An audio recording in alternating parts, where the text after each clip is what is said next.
Hello students, मैं रविरंजन आप सभी का मैथमेटिक्स एजुकेटर आप सभी के साथ कनेक्टेड हूं कक्षा 11वीं के सेशन के साथ। यानी कि बहुत बच्चों का जो डिमांड आ रही थी, बहुत बच्चों के जो कमेंट आ रहे थे कि सर 11वीं कक्षा स्टार्ट कीजिए, हमें 11वीं पढ़नी है।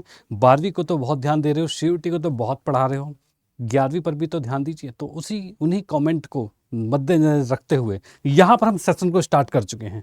यानी कि 11वीं कक्षा वाले विद्यार्थियों फटाफट से सेशन को अपने फ्रेंड सर्कल में जरूर शेयर कर दें, और 12वीं कक्षा वाले हैं वो भी शेयर कर दें अपने छोटे भाई बंधु को कि 11वीं कक्षा के सेशंस एकदम बेहतरीन अंदाज में यहाँ पर स्टार्ट हो चुके हैं। हर एक चैप्टर को डिटेल में यहाँ पर हम करने वाले हैं।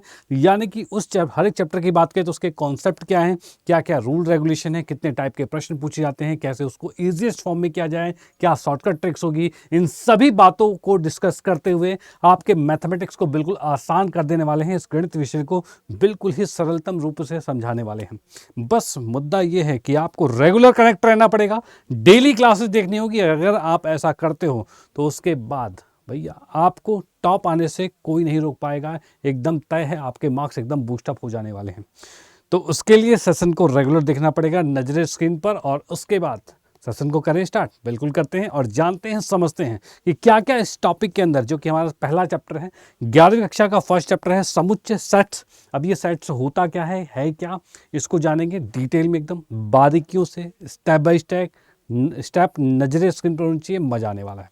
तो यहाँ पर जैसे कि मैं आप सभी को बता रहा हूँ कि भाई इसके अंदर सबसे पहला, जैसे कि सेट की बात की जाए, समुच्चय की बात की जाए, समुच्चय होता क्या है।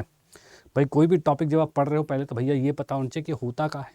तो होने की बात की जाए, सेट समुच्चय की बात की जाए, तो ये कुछ इस प्रकार से हैं कि अलग अलग वस्तुओं के जो अलग अलग एलिमेंट्स होते हैं उसके सुपरिभाषित संग्रह को समुच्चय कहा जाता है।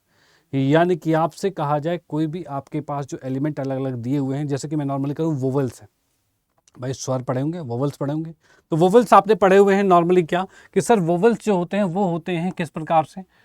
तो सर वोवल्स हमने पढ़ा है, वोवल्स जो होते हैं वो इस प्रकार से होते हैं कि ये है ए है, ई है, आई है, ओ है और यू है। हाँ सर ये तो हमने पढ़ा हुआ है। अच्छा अब मुझे कंफर्म करो, क्या आपको पता है कि यही पांच वोवल्स होते हैं। तो बोलोगे यस सर बिल्कुल यही होते हैं। यानी कि ये सभी क्या है, तो ये सुपरिभाषित हैं, यानी अच्छी तरीके से परिभाषित है कि भाई यही पांच होते हैं, इसके अलावा और कोई भी वोवल्स नहीं हुआ करते हैं, यही पांच वोवल्स हैं। साथ ही साथ क्या इनमें कोई भी एलिमेंट रिपीटेड है, यानी कोई भी अवयव जो है, कोई भी वस्तु जो है वो अलग अलग रिपीटेड है कि सेम सेम 2 बार लिखी हो, 3 बार लिखी हो, नहीं ना। तो ऐसा ही होता है, कोई भी समुच्चय जब आप बना रहे हो तो उसके अंदर कोई भी अवयव है, एलिमेंट्स है, वो कभी भी रिपीटेड नहीं होता, वो हमेशा अलग अलग होता है। ठीक है, अलग अलग रहेगा हमेशा। और अगर आप इस तरह के कलेक्शन ले लेते हो जिसके अंदर जो एलिमेंट्स हैं, जो अवयव हैं, वो सभी अलग अलग हैं और साथ ही सुपरिभाषित हैं, आपको कंफर्म है कि भैया यही है, तो इसका मतलब क्या होगा, इसका मतलब ये एक समुच्चय कहलाएगा। क्या भैया, ये एक समुच्चय कहलाएगा। इतनी बात क्लियर। तो ये सबसे बेसिक सी बात थी कि सर ये समुच्चय होता क्या है। ठीक है, सबसे पहले हमने जाना समुच्चय होता क्या है, ये हमने जान लिया। अब इसी को आगे की ओर लेकर चलेंगे और इसके बारे में और डिटेल में जानेंगे कि इन समुच्चय के साथ हम कैसे कैसे खेलने वाले हैं, क्या क्या खेल इसके साथ होने वाला है, कैसे ये हमारे लिए बहुत इंपॉर्टेंट चैप्टर बनकर खड़ा हो जाएगा। इसके लिए मैं आपको बता दूं कि ये चैप्टर खुद से तो इंपॉर्टेंट है कि हाँ ये चैप्टर आपके एग्जाम में आएगा इसलिए इंपॉर्टेंट है, लेकिन साथ ही साथ मैं बता दूं कि ये चैप्टर कई चैप्टरों के साथ जुड़कर बैठा हुआ है। यानी कि नॉर्मली ये समुच्चय इसके अगला चैप्टर है उसमें भी है, और साथ ही साथ आपके बात की जाए आपके प्रोबेबिलिटी प्रायिकता जो है उसमें भी है, और भी कई चैप्टर्स में ये घुस घुस कर बैठा रहेगा। और अगर आपको ये चीज़ें सही से क्लैरिटी इसकी आ गई तो इसका मतलब ये है कि आपका मैथ्स जो है वो बहुत स्ट्रांग हो जाने वाला है। तो एकदम ध्यानपूर्वक समझना है। तो पहले तो हमने ये बात समझ ली कि सेट्स होता क्या है। ठीक है, अब इसके बाद और आगे की ओर चलते हैं। तो यहाँ सेट्स की बात की जाए तो सेट्स नॉर्मली मैं आपको बता दूं कि भाई नंबर्स के बारे में थोड़ी सी जानकारियाँ आपको होनी चाहिए। जैसे कि आपने 9वीं कक्षा, 10वीं कक्षा, 8वीं कक्षा, 11वीं कक्षा बचपन में पढ़े सारे, तो उस कंडीशन में आपने पढ़े हुए हैं कि भाई नंबर्स के बारे में। जैसे हम एन कहीं लिखा हुआ देखते हैं तो इसका मतलब होता है प्राकृतिक संख्याओं का समुच्चय, यानी ऐसे समुच्चय जो प्राकृतिक संख्याएं होती है। प्राकृतिक संख्याएं कौन सी हो रही है भाई, नेचुरल नंबर कौन सी हो रही है। तो नेचुरल नंबर वो नंबर्स होते हैं जो आपके पास क्या रहेंगे भाई, 1 2 3 4 इस तरह से चलते जाएंगे, तो ये आपके नेचुरल नंबर होते हैं। ये ऐसे समुच्चय हैं जो कि आप देख पा रहे हो 1 2 3 4 5 इस तरह चलता जाएगा, 0 से स्टार्ट नहीं होता, 1 से स्टार्ट होता है, और ये कोई रिपीटेड मैंने लिखा नहीं है। अनंत तक जा रहा है, अच्छी बात है, लेकिन ये भी एक समुच्चय आपका बन रहा है। वैसे आपके पास पूर्णांक है, इसके समुच्चय की बात करें जो इंटीजर्स आपके हुआ करते हैं, इंटीजर्स की बात की जाए तो यहाँ पर से मैं देख पा रहा हूँ इंटीजर के अंदर आप देखते हो 0 है, 1 है, 2 है, डॉट डॉट डॉट जाएगा, इधर -1 है, -2 है और डॉट डॉट डॉट जाएगा। इस प्रकार से आपके सामने ये समुच्चय आपके सामने दिख रहा है। वहीं पर हम बात करें परिमेय संख्या क्या होती है, तो परिमेय संख्या के बारे में भी आपने पढ़ा होगा। वह संख्याएं जो p/q की फॉर्म में होता है, q is not equal to 0 होना चाहिए, ये कुछ पढ़ा हुआ है, ठीक है।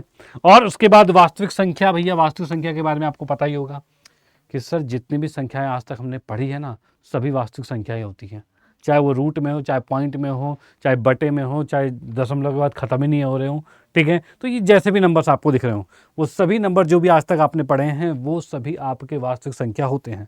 और जो वास्तविक नहीं होते हैं, ठीक है, क्या सर कोई ऐसा भी होता है जो अवास्तविक होता है?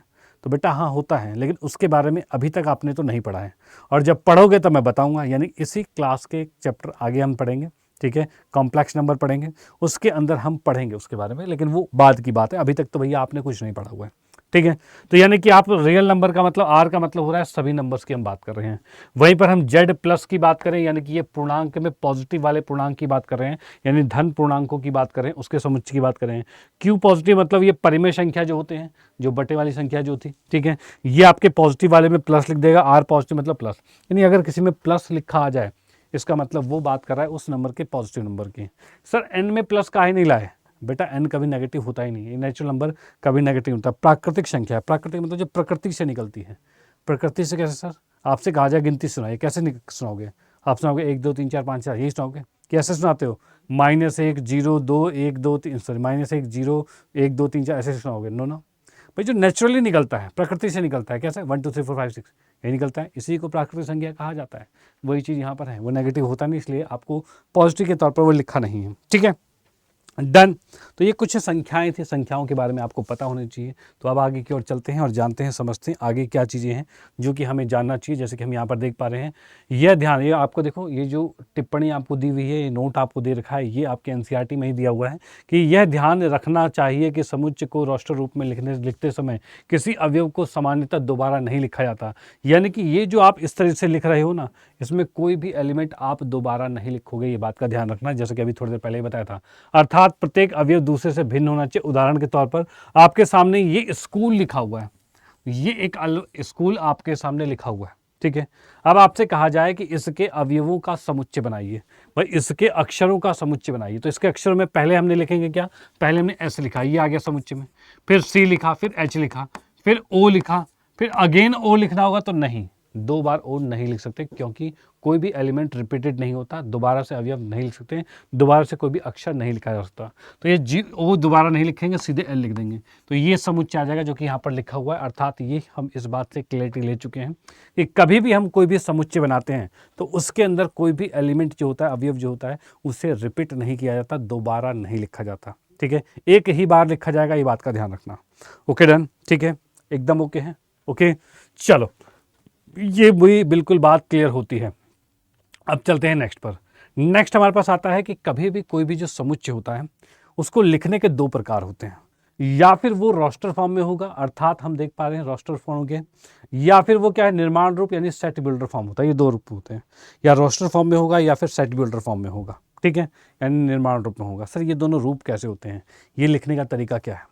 तो बेटा अभी तक जो चीज़ें मैंने बताई थी, जो सेट समुच्चय लिखकर बताया था, वो एक रोस्टर फॉर्म में था, रोस्टर फॉर्म में वो समुच्चय था, ठीक है। अब हम यहाँ पर दोनों को डिफ्रेंशिएट करेंगे, कैसे एक दूसरे को कन्वर्जन करते हैं, एक से दूसरे में कन्वर्ट करते हैं, वो भी जानेंगे। तो नज़रें स्क्रीन पर होनी चाहिए, तभी आएगा मजा। तो यहाँ पर की मैं बात करूँ तो जैसे कि यहाँ पर हम आते हैं, सबसे पहले ये चीज़ हमें दिख रही है, समीकरण आपको ये दिया हुआ है का हल कर समुच्चय को रोस्टर रूप में लिखिए, ठीक है, इसको हल कर रोस्टर रूप में लिखना है। जैसे कि इसके हल की अगर मैं बात करता हूं तो यहाँ पर आप प्रॉपर रूप में देख पा रहे हो, x² है, प्लस में x है और माइनस में 2 है, ये आपको दिख रहा है इक्वल टू 0। अगर हम इसे तोड़ते हैं तो किस प्रकार से टूटेगा?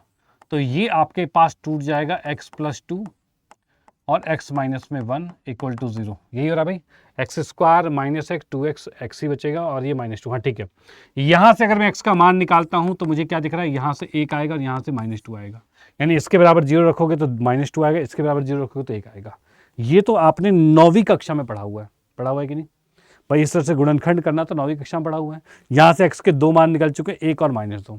अब इसमें कहा गया है कि रोस्टर रूप लिखना है। भैया रोस्टर रूप की बात की जाए तो रोस्टर रूप की अगर मैं बात करता हूं तो यहाँ पर 2 अवयव हैं, 1 आ गया और -2 आ गया, ये 2 अवयव आ गया। यानी इस समीकरण के हल को हमने रोस्टर रूप में लिख दिया है। और रोस्टर रूप क्या होता है, इस तरह से कर्ली ब्रैकेट होता है, इसके कर्ली ब्रैकेट है, इसके अंदर हमने जो भी अवयव थे उठाकर रख दिए, तो ये रोस्टर रूप में कंप्लीट हो गया। इतनी बात क्लियर है, कोई दिक्कत नहीं, डन एकदम ठीक है। चलो अब इसके बाद हम चलते हैं नेक्स्ट पर। नेक्स्ट जैसे कि ये क्वेश्चन आपको दिखने को मिल रहा है, अभी हम बात कर रहे हैं रोस्टर रूप में कन्वर्ट करना। तो रोस्टर रूप के लिए जो दिख रहा था समुच्चय जो आपके पास रहेगा वो इस प्रकार से लिखा जाएगा, लेकिन जो निर्माण रूप होता है, सेट बिल्डर फॉर्म होता है, वो ये फॉर्म है। ये जो फॉर्म आपको दिख रहा है, ठीक है, ये भी एक समुच्चय है, लेकिन अभी इसके अंदर अवयव आपको देखने को नहीं मिल रहे हैं। तो इस तरीके के लिखित रूप में जो आपको दिखेगा उसे हम कहते हैं निर्माण रूप, कहते हैं सेट बिल्डर फॉर्म कहते हैं। यानी अभी इस क्वेश्चन के तहत आपको निर्माण रूप में क्वेश्चन दे रखा है और इसको रोस्टर रूप में कन्वर्ट करना है। क्या भाई, निर्माण में दे रखा है, रोस्टर रूप में कन्वर्ट करना है। चलो भैया कन्वर्ट करते हैं, कैसे कन्वर्ट होगा, इसके हल की हम बात करें। हल की अगर मैं बात करता हूं तो मैं यहाँ पर देख पा रहा हूँ, इसी के तहत यहाँ पर हमने देखा क्या चीज आ गया भाई, इसने कहा x है, x एक धन पूर्णांक है जो कि x² लेस देन 40 है। x² लेस देन 40 आपको दिया हुआ है, 40 से छोटा धन पूर्णांक होना चाहिए। अब यहां पर मैं देख पा रहा हूं इसके अकॉर्डिंग जो समुच्चय आपके पास बनेगा ये कैसा बनेगा। तो समुच्चय जो आपके पास बनेगा इसमें x की जगह क्या रख सकता हूं भाई, इसने कहा है पूर्णांक होना चाहिए, ठीक है, पूर्णांक होना चाहिए, धन पूर्णांक होना चाहिए, यानी पॉजिटिव इंटीजर। यानी कि आप स्टार्ट करोगे 1 से तो 1 आ जाएगा, 1 का स्क्वायर इससे छोटा है, हाँ जी, 2 का स्क्वायर भी छोटा है, 3, 4, 5 और 6 का स्क्वायर 36 होता है। लेकिन अगर मैं 7 लिखता हूं तो 7 लिखते 7 का स्क्वायर 49 हो जाएगा, 40 से बड़ा हो जाएगा, यानी मैं 7 नहीं लिख सकता, यानी कि 6 तक ही लिखा जा सकता है। और इस प्रकार से आप यहां समझ पा रहे हो कि ये जो आपके सामने एक समुच्चय दिया हुआ है, ठीक है, वो जो कि आपका निर्माण रूप में है, इसको हमने रोस्टर रूप में ऐसे कन्वर्ट किया है। इससे हम देख पा रहे हैं एक्स के जो हल हमने निकाले, जितने हल निकल पा रहे हैं वो हमने निकाल कर यहाँ पर रख दिए, जिससे कि हमें साफ साफ शब्दों में दिख गया कि रोस्टर रूप ये आ रहा है। क्या भाई, रोस्टर रूप ये आ रहा है। इतनी बात क्लियर है, कोई दिक्कत नहीं, बिल्कुल डन, ठीक है, डन एकदम। अब यहाँ पर जैसे कि मैं बता दूं कि अभी जो क्वेश्चन में यहाँ पर हमारे पास था, इसको मैं एक एग्जाम्पल के तौर पर लिख कर दिखा दूं। जैसे कि मैंने एक यहाँ पर समुच्चय लिखा 2, 4, 6, 8 और 10 लिख दिया भाई, ये हमने लिख दिया, जो कि क्या चीज़ है, ये एक रोस्टर रूप में है। मैं दोनों के एग्जाम्पल साथ में लिख दूंगा जिससे आप कंपेयर कर पाओगे।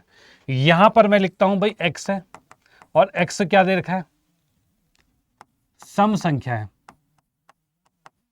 x क्या है, सम संख्या है, ठीक है, जिसमें हम क्या देंगे, या फिर मैं लिख दूं ऐसे करके, देखो सम संख्या लिख कर दो, या फिर x इक्वल टू 2n आपने कर दिया। 2n का मतलब भी क्या होता है, सम संख्या होता है।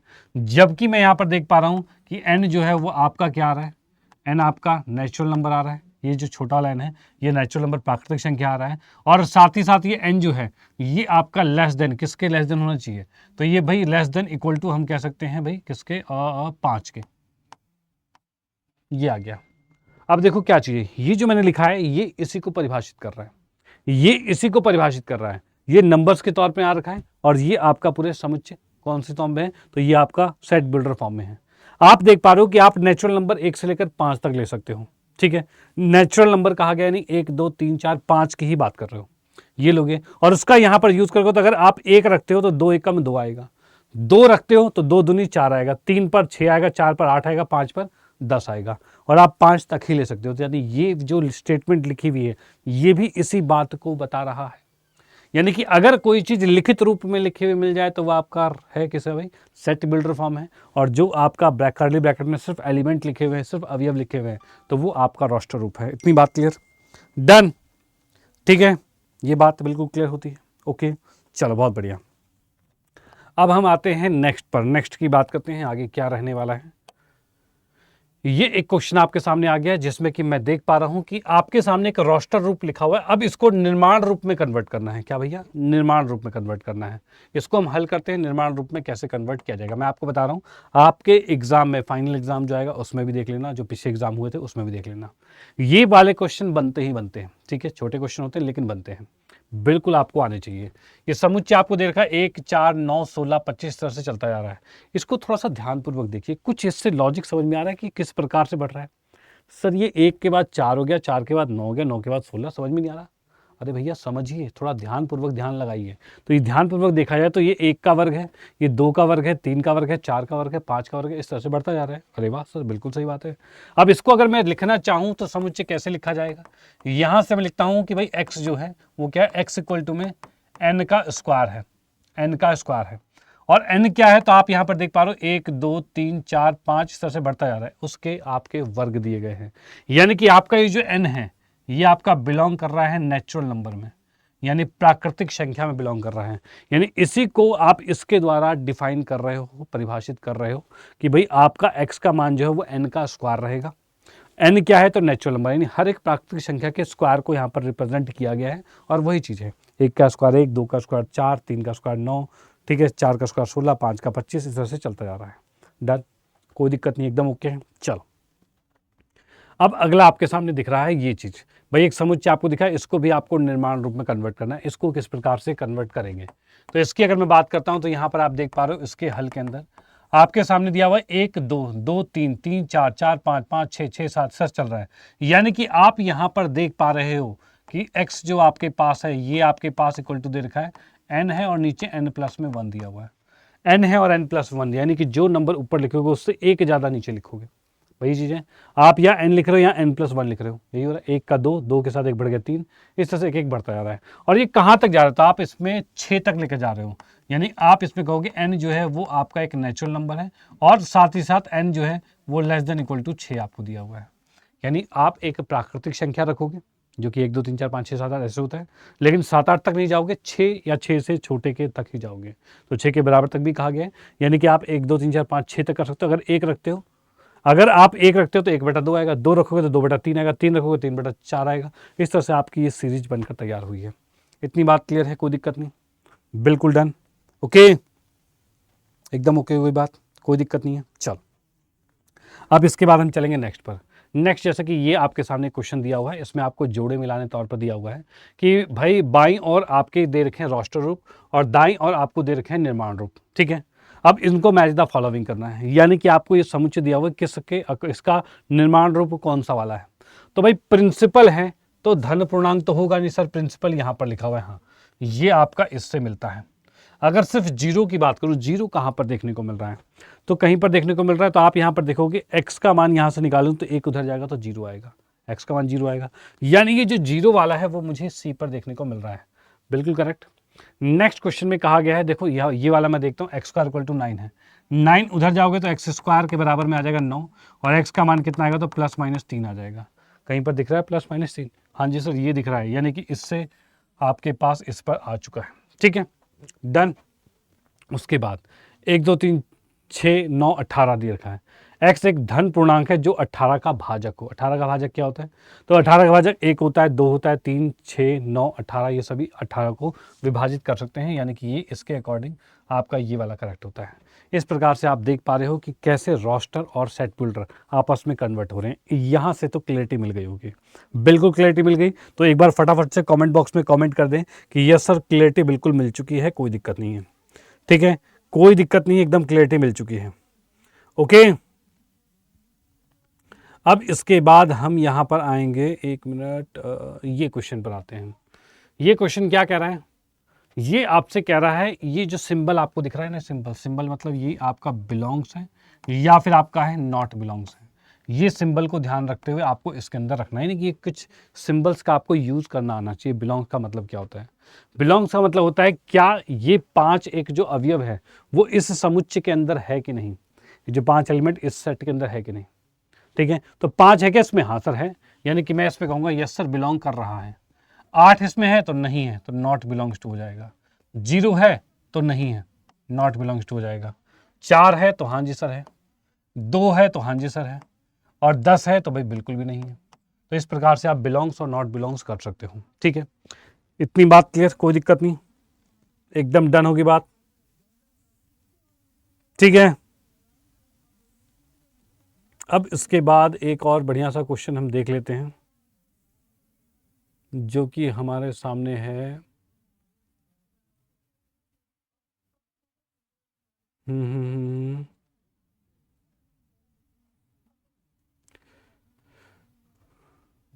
चलो यही वाला देख लेते हैं। यहाँ पर क्वेश्चन में क्या कहा गया है, निम्नलिखित समुच्चय को रास्टर रूप में कन्वर्ट करना है। तो रास्टर रूप में कन्वर्ट करने के लिए क्या है, तो x एक पूर्णांक है जो -3 और 7 के बीच में लाई कर रहा है, पूर्णांक है, ठीक है, जो कि -3 और 7 के बीच में है। अर्थात इसके बीच में जो पूर्णांक रहेगा वो क्या रहेगा, तो वही -2 रहेगा, -1 रहेगा, 0, 1, 2, 3, 4, 5 और 6। भाई ये समुच्चय आपके सामने आ गया जो कि -3 और 7 के बीच में लाई कर रहा है, पूर्णांक है, ठीक है। तो इस प्रकार से आप देखकर यहाँ पर लिख सकते हो। यहाँ पर देखा जाए x एक संख्या है जो कि 6 से कम एक प्राकृतिक संख्या है, 6 से कम वाला एक प्राकृतिक संख्या है। तो 6 से कम प्राकृतिक संख्या क्या होता है, तो 1, 2, 3, 4 और 5। 6 मत लिख देना क्योंकि 6 से कम बोला हुआ है। इसी प्रकार से ये कुछ क्वेश्चंस है जिसका आंसर आप कहाँ देने वाले हो, कमेंट बॉक्स में देने वाले हो। आप प्रॉपर कमेंट बॉक्स में लिखोगे कि थर्ड क्वेश्चन का थर्ड पार्ट का ये आंसर है, फोर्थ का ये आंसर है, फिफ्थ का, सिक्स्थ का। ये कॉन्सेप्ट मैं बता चुका हूँ, मुद्दा बता चुका हूँ किस प्रकार से कैसे क्लियर होगा ये, और इसका आपको आशा करता हूँ बिल्कुल समझ में आया होगा। तो कमेंट बॉक्स में जरूर कमेंट करना है कि यस सर इसका ये आंसर है, इसका ये आंसर है, इसका ये आंसर है, ठीक है, कोई दिक्कत नहीं, ओके है। चलो अब चलते हैं नेक्स्ट पर। नेक्स्ट की हम बात करते हैं आगे क्या रहने वाला है। अब हम यहाँ पर आएंगे, यहाँ पर आने वाले समुच्चय के प्रकार के बारे में देखने वाले हैं। समुच्चय जो है उसके प्रकार किस प्रकार के समुच्चय हैं वो हम देखने वाले हैं, ठीक है। तो यहाँ पर प्रकार की बात करें तो यहाँ पर हम देखेंगे कि उसको लिखने में वो होता कैसा है। यानी कि देखो अभी जो प्रकार थे ना वो उसके तरीके से उसको कैसे लिखा जाता है उस तरीके पर से हमने विभाजित किया था कि पहला आपका था रोस्टर फॉर्म था, दूसरा सेट बिल्डर फॉर्म था, ठीक है, निर्माण रूप था। लेकिन अब जो समुच्चय हैं वो क्या है, उसके अंदर एलिमेंट जो हैं उसके वजह से वो किस टाइप का है वो देखेंगे। जैसे पहला वाला है रिक्त समुच्चय, यानी ऐसा समुच्चय जो रिक्त होता है, खाली होता है, जिसे एम्प्टी सेट भी कहा जाता है, यानी जिसके अंदर कुछ नहीं होता। इसे एम्प्टी सेट भी कहते हैं, रिक्त भी कहते हैं, नल सेट भी कहा जाता है, ठीक है। इसको अगर मैं देखता हूं कैसे लिखा जाएगा, तो लिखने की बात की जाए तो ये सेट आपका ऐसा रहेगा कि इसके अंदर कुछ भी नहीं है, खाली है। ये ब्रैकेट तो है लेकिन उसके अंदर कुछ है ही नहीं, कोई अवयव ही नहीं है, तो उसे खाली कहा जाएगा।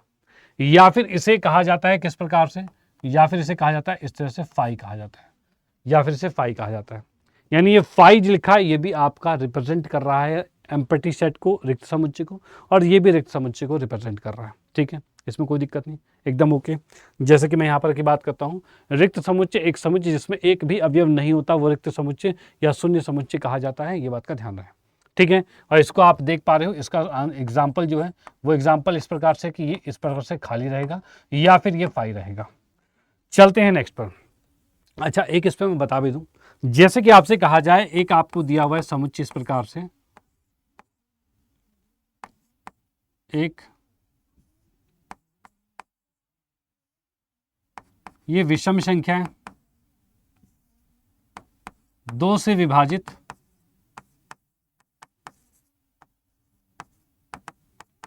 विषम संख्या,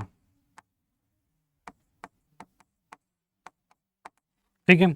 x जो है वो क्या है, 2 से विभाजित विषम संख्या है, इतनी बात क्लियर है भाई। हम देख पा रहे हैं x है, x जो है वो 2 से विभाजित विषम संख्या है, 2 से विभाजित विषम संख्या। ओहो, क्या संभव है, क्या ये संभव है कोई भी विषम संख्या 2 से विभाजित हो जाए? तो संभव ही नहीं है। इसका मतलब इसके अकॉर्डिंग कोई भी समुच्चय नहीं है जो 2 से विभाजित होगा। तो आप इस समुच्चय को ऐसे खाली रख सकते हो या फिर आप इसे फाई के रूप में लिख सकते हो। ऐसे समुच्चय को खाली समुच्चय कहा जाता है। डन, ठीक है। चलो अगला हमारे पास आता है परिमित समुच्चय और अपरिमित समुच्चय। परिमित की हम बात करें यानी फाइनाइट सेट की बात करें तो एक समुच्चय जो रिक्त है अथवा जिसके अवयवों की संख्या निश्चित होती है उसे परिमित समुच्चय कहा जाता है। अर्थात फाइनाइट सेट परिमित का मतलब ये हो रहा है कि अभी तक जैसे आप समुच्चय देख पा रहे थे, जितने समुच्चय लगभग देखे थे, कुछ कुछ चीज़ें देखी भी थी। जैसे कि मैं इस परिमित के एग्जाम्पल के तौर पर कहता हूँ, एक समुच्चय आपके पास है जो कि 1, 2, 3, 4, 5 लिख दिया मैंने। तो अच्छा इसके अंदर आप क्या इसके अवयव को गिन सकते हो? तो हाँ सर 5 ही अवयव है, गिन गया मैं। तो अगर आप गिन पा रहे हो प्रॉपर, आपको पता है कि इसमें कितने नंबर्स हैं, तो इस कंडीशन में आप इसे फाइनाइट कहोगे यानी परिमित कहोगे। इसको हम नाप सकते हैं भैया, समझ सकते हैं कितने हैं, गिन सकते हैं, तो इसे परिमित कहा जाएगा। उसका होता है इनफाइनाइट सेट आता है यानी अनंत वाले होते हैं, अपरिमित वाले होते हैं। तो इस अपरिमित वाले की बात करता हूं तो ए अगर आपके पास होता है, जैसे कि मैं कहूँ एक प्राकृतिक संख्या है 1, 2, 3, 4 और डॉट डॉट डॉट डॉट जा रहा है। अच्छा इसको क्या आप गिन पाओगे? क्या आप इसे गिन पाओगे कि कितने समुच्चय हैं? तो नो, नहीं गिन सकते। और जब आप इसे गिन ही नहीं सकते तो क्या आप क्या कहोगे? तो सर ये तो आपका इनफाइनाइट हो जाएगा। हाँ जी, ये आपका अपरिमित समुच्चय हो जाएगा, इनफाइनाइट सेट हो जाएगा, ध्यान रखना। और इस प्रकार से आपको भाई समझ में आ गया होगा, एक समुच्चय जो रिक्त है अथवा जिनके अवयवों की संख्या निश्चित होती है वह परिमित समुच्चय होते हैं। यानी अगर रिक्त भी होता है तब भी वो परिमित में ही रहेगा, यानी कि उसमें एक भी अवयव नहीं है। मतलब आप गिन पा रहे हो ना कि 0 अवयव है, आपको पता है, तो इसका मतलब वो आपका फाइनाइट में ही रहेगा, परिमित में रहेगा। या फिर आप गिन पा रहे हो 5, 6, जो 10, 12 कुछ भी है, लेकिन अगर कोई भी समुच्चय जिसमें अवयव की संख्या निश्चित नहीं है, अनंत तक चलती जा रही है, तो ऐसी कंडीशन में आप उसे अपरिमित समुच्चय कहोगे। ठीक है, कोई दिक्कत नहीं है, एकदम डन है। ठीक है, चलो अब चलते हैं नेक्स्ट पर। नेक्स्ट की हम बात करते हैं। अगला हमारे पास रहने वाला है जो कि रहेगा भाई समान समुच्चय, यानी इक्वल सेट की हम बात कर रहे हैं। इक्वल सेट की बात करते हैं तो दो समुच्चय ए और बी समान कहलाते हैं यदि उनमें तथ्यतः समान अवयव हों। हम लिख सकते हैं इक्वल टू बी, यानी कि अगर कोई भी समुच्चय है, अगर मैं चाहूँगा कि दोनों समुच्चय को इक्वल लिखना, बराबर लिखना, तो बराबर संभव सिर्फ तब है जब दोनों में अवयव एक जैसे लिखे हुए हों, एक जैसे अवयव हों। जैसे कि मैं एक समुच्चय कहूँ, ए समुच्चय है जिसके अंदर मैंने कहा ए बी सी है, और एक समुच्चय बी आपको दे रखा है जिसके अंदर मैंने लिख दिया क्या भाई, तो ये सी बी ए लिख दिया। तो क्या ये ए और बी बराबर होगा? तो हाँ, बिल्कुल बराबर होगा। इसमें इसके पोजीशन कोई डिपेंड नहीं करता, कोई निर्भर नहीं होता पोजीशन पे कि उल्टा फुल्टा तो अलग हो जाएगा। इसमें सिर्फ आपको देखना है अगर इसमें ये 3 अवयव हैं, क्या यही 3 अवयव इसमें हैं? तो हाँ जी सर, ए भी मौजूद है, बी भी है और सी भी है, ये 3 मौजूद हैं। अगर यही वाले सारे अवयव इसके अंदर मौजूद हैं तो आप इसे इक्वल कहोगे, बराबर कहोगे, कोई दिक्कत नहीं है। पोजीशन मैटर नहीं करता, ये बात का ध्यान रखना। Okay, done. ठीक है, चलो अब चलते हैं नेक्स्ट पर। ये आता है सिंगलटन समुच्चय आता है। ठीक है, सिंगलटन समुच्चय कहते हैं एक समुच्चय जिसमें अवयव की संख्या सदैव सिंगल होती है, अकेली होती है, एक होता है। यानी कि अगर आपके सामने कोई भी समुच्चय आता है उसके अंदर इकलौता एक ही अवयव है तो आप इसे सिंगलटन सेट कहोगे, यानी कि हिंदी में भी वही है, सिंगलटन सेट समुच्चय है, वही कहा जाएगा। इतनी बात क्लियर? ठीक है, चलो देखो यहाँ पर क्या होता है, ये जो आपके छोटे छोटे नाम है ना, इसी नाम को कंफ्यूज करते हुए एमसीक्यूज क्वेश्चन बनाए जाते हैं और आपसे वहाँ पर गलतियाँ करवा दी जाती हैं। लेकिन अगर आपने ये क्लास पूरी देखी है तो हर एक छोटी छोटी जहाँ पर आप गलतियाँ करते हो वो सभी गलतियों को बेहतरीन अंदाज में सुधार दिया जाएगा, टेंशन मत लेना। चलते हैं अगले प्रश्न पर, सॉरी अगला टॉपिक जो पॉइंट है। तो ये आता है भाई इक्विवेलेंट सेट कहा जाता है, यानी समतुल्य समुच्चय की बात की जाए, यानी इसकी बात हो रही है तो दो समुच्चय जिसमें अवयवों की संख्या सदैव एक समान होती है, संख्या एक समान होती है। सर भाई ध्यान रखना, सर दोनों तो सेम लग रहे हैं, पीछे वाला और ये वाला, नो, इसमें कहा है संख्या सदैव समान होती है। अर्थात ये हो रहा है कि आपके सामने ए समुच्चय जो दिया हुआ है वो है ए, बी और सी है, और जो बी समुच्चय आपके पास है वो है ई, एफ और जी है। यानी कि मैं यहाँ पर देख पा रहा हूँ कि ये दोनों समुच्चय इक्वल तो नहीं है, इन दोनों की बात करूँ तो ये दोनों समुच्चय इक्वल तो नहीं मिल रहे हैं, लेकिन इसके अंदर अवयवों की संख्या सेम है। यानी कि आप यहाँ पर देख पा रहे हो नंबर ऑफ एलिमेंट इन ए, ए के अंदर अवयव कितने हैं तो 3 हैं, बी के अंदर अवयव कितने हैं, जैसे देखो नंबर सब जब लिखना होता है तो ऐसे लिखते हैं हम, एन ए मतलब ए के अंदर कितने नंबर हैं तो 3 नंबर हैं, बी के अंदर कितने हैं तो 3 हैं, और ये दोनों बराबर हो रहे हैं। जब आपका एन ए बराबर में एन बी होता है तो उस कंडीशन में हम कहते हैं कि तब ए और बी, ए एंड बी क्या है, समतुल्य है, समतुल्य है, अर्थात इक्विवेलेंट सेट कहा जाएगा। इतनी बात क्लियर? ठीक है, एकदम डन। ओके, चलते हैं नेक्स्ट पर, नेक्स्ट की बात करते हैं।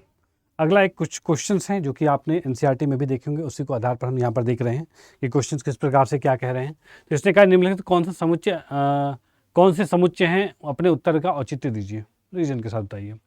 जे अक्षर से प्रारंभ होने वाले वर्ष के सभी महीनों का संग्रह।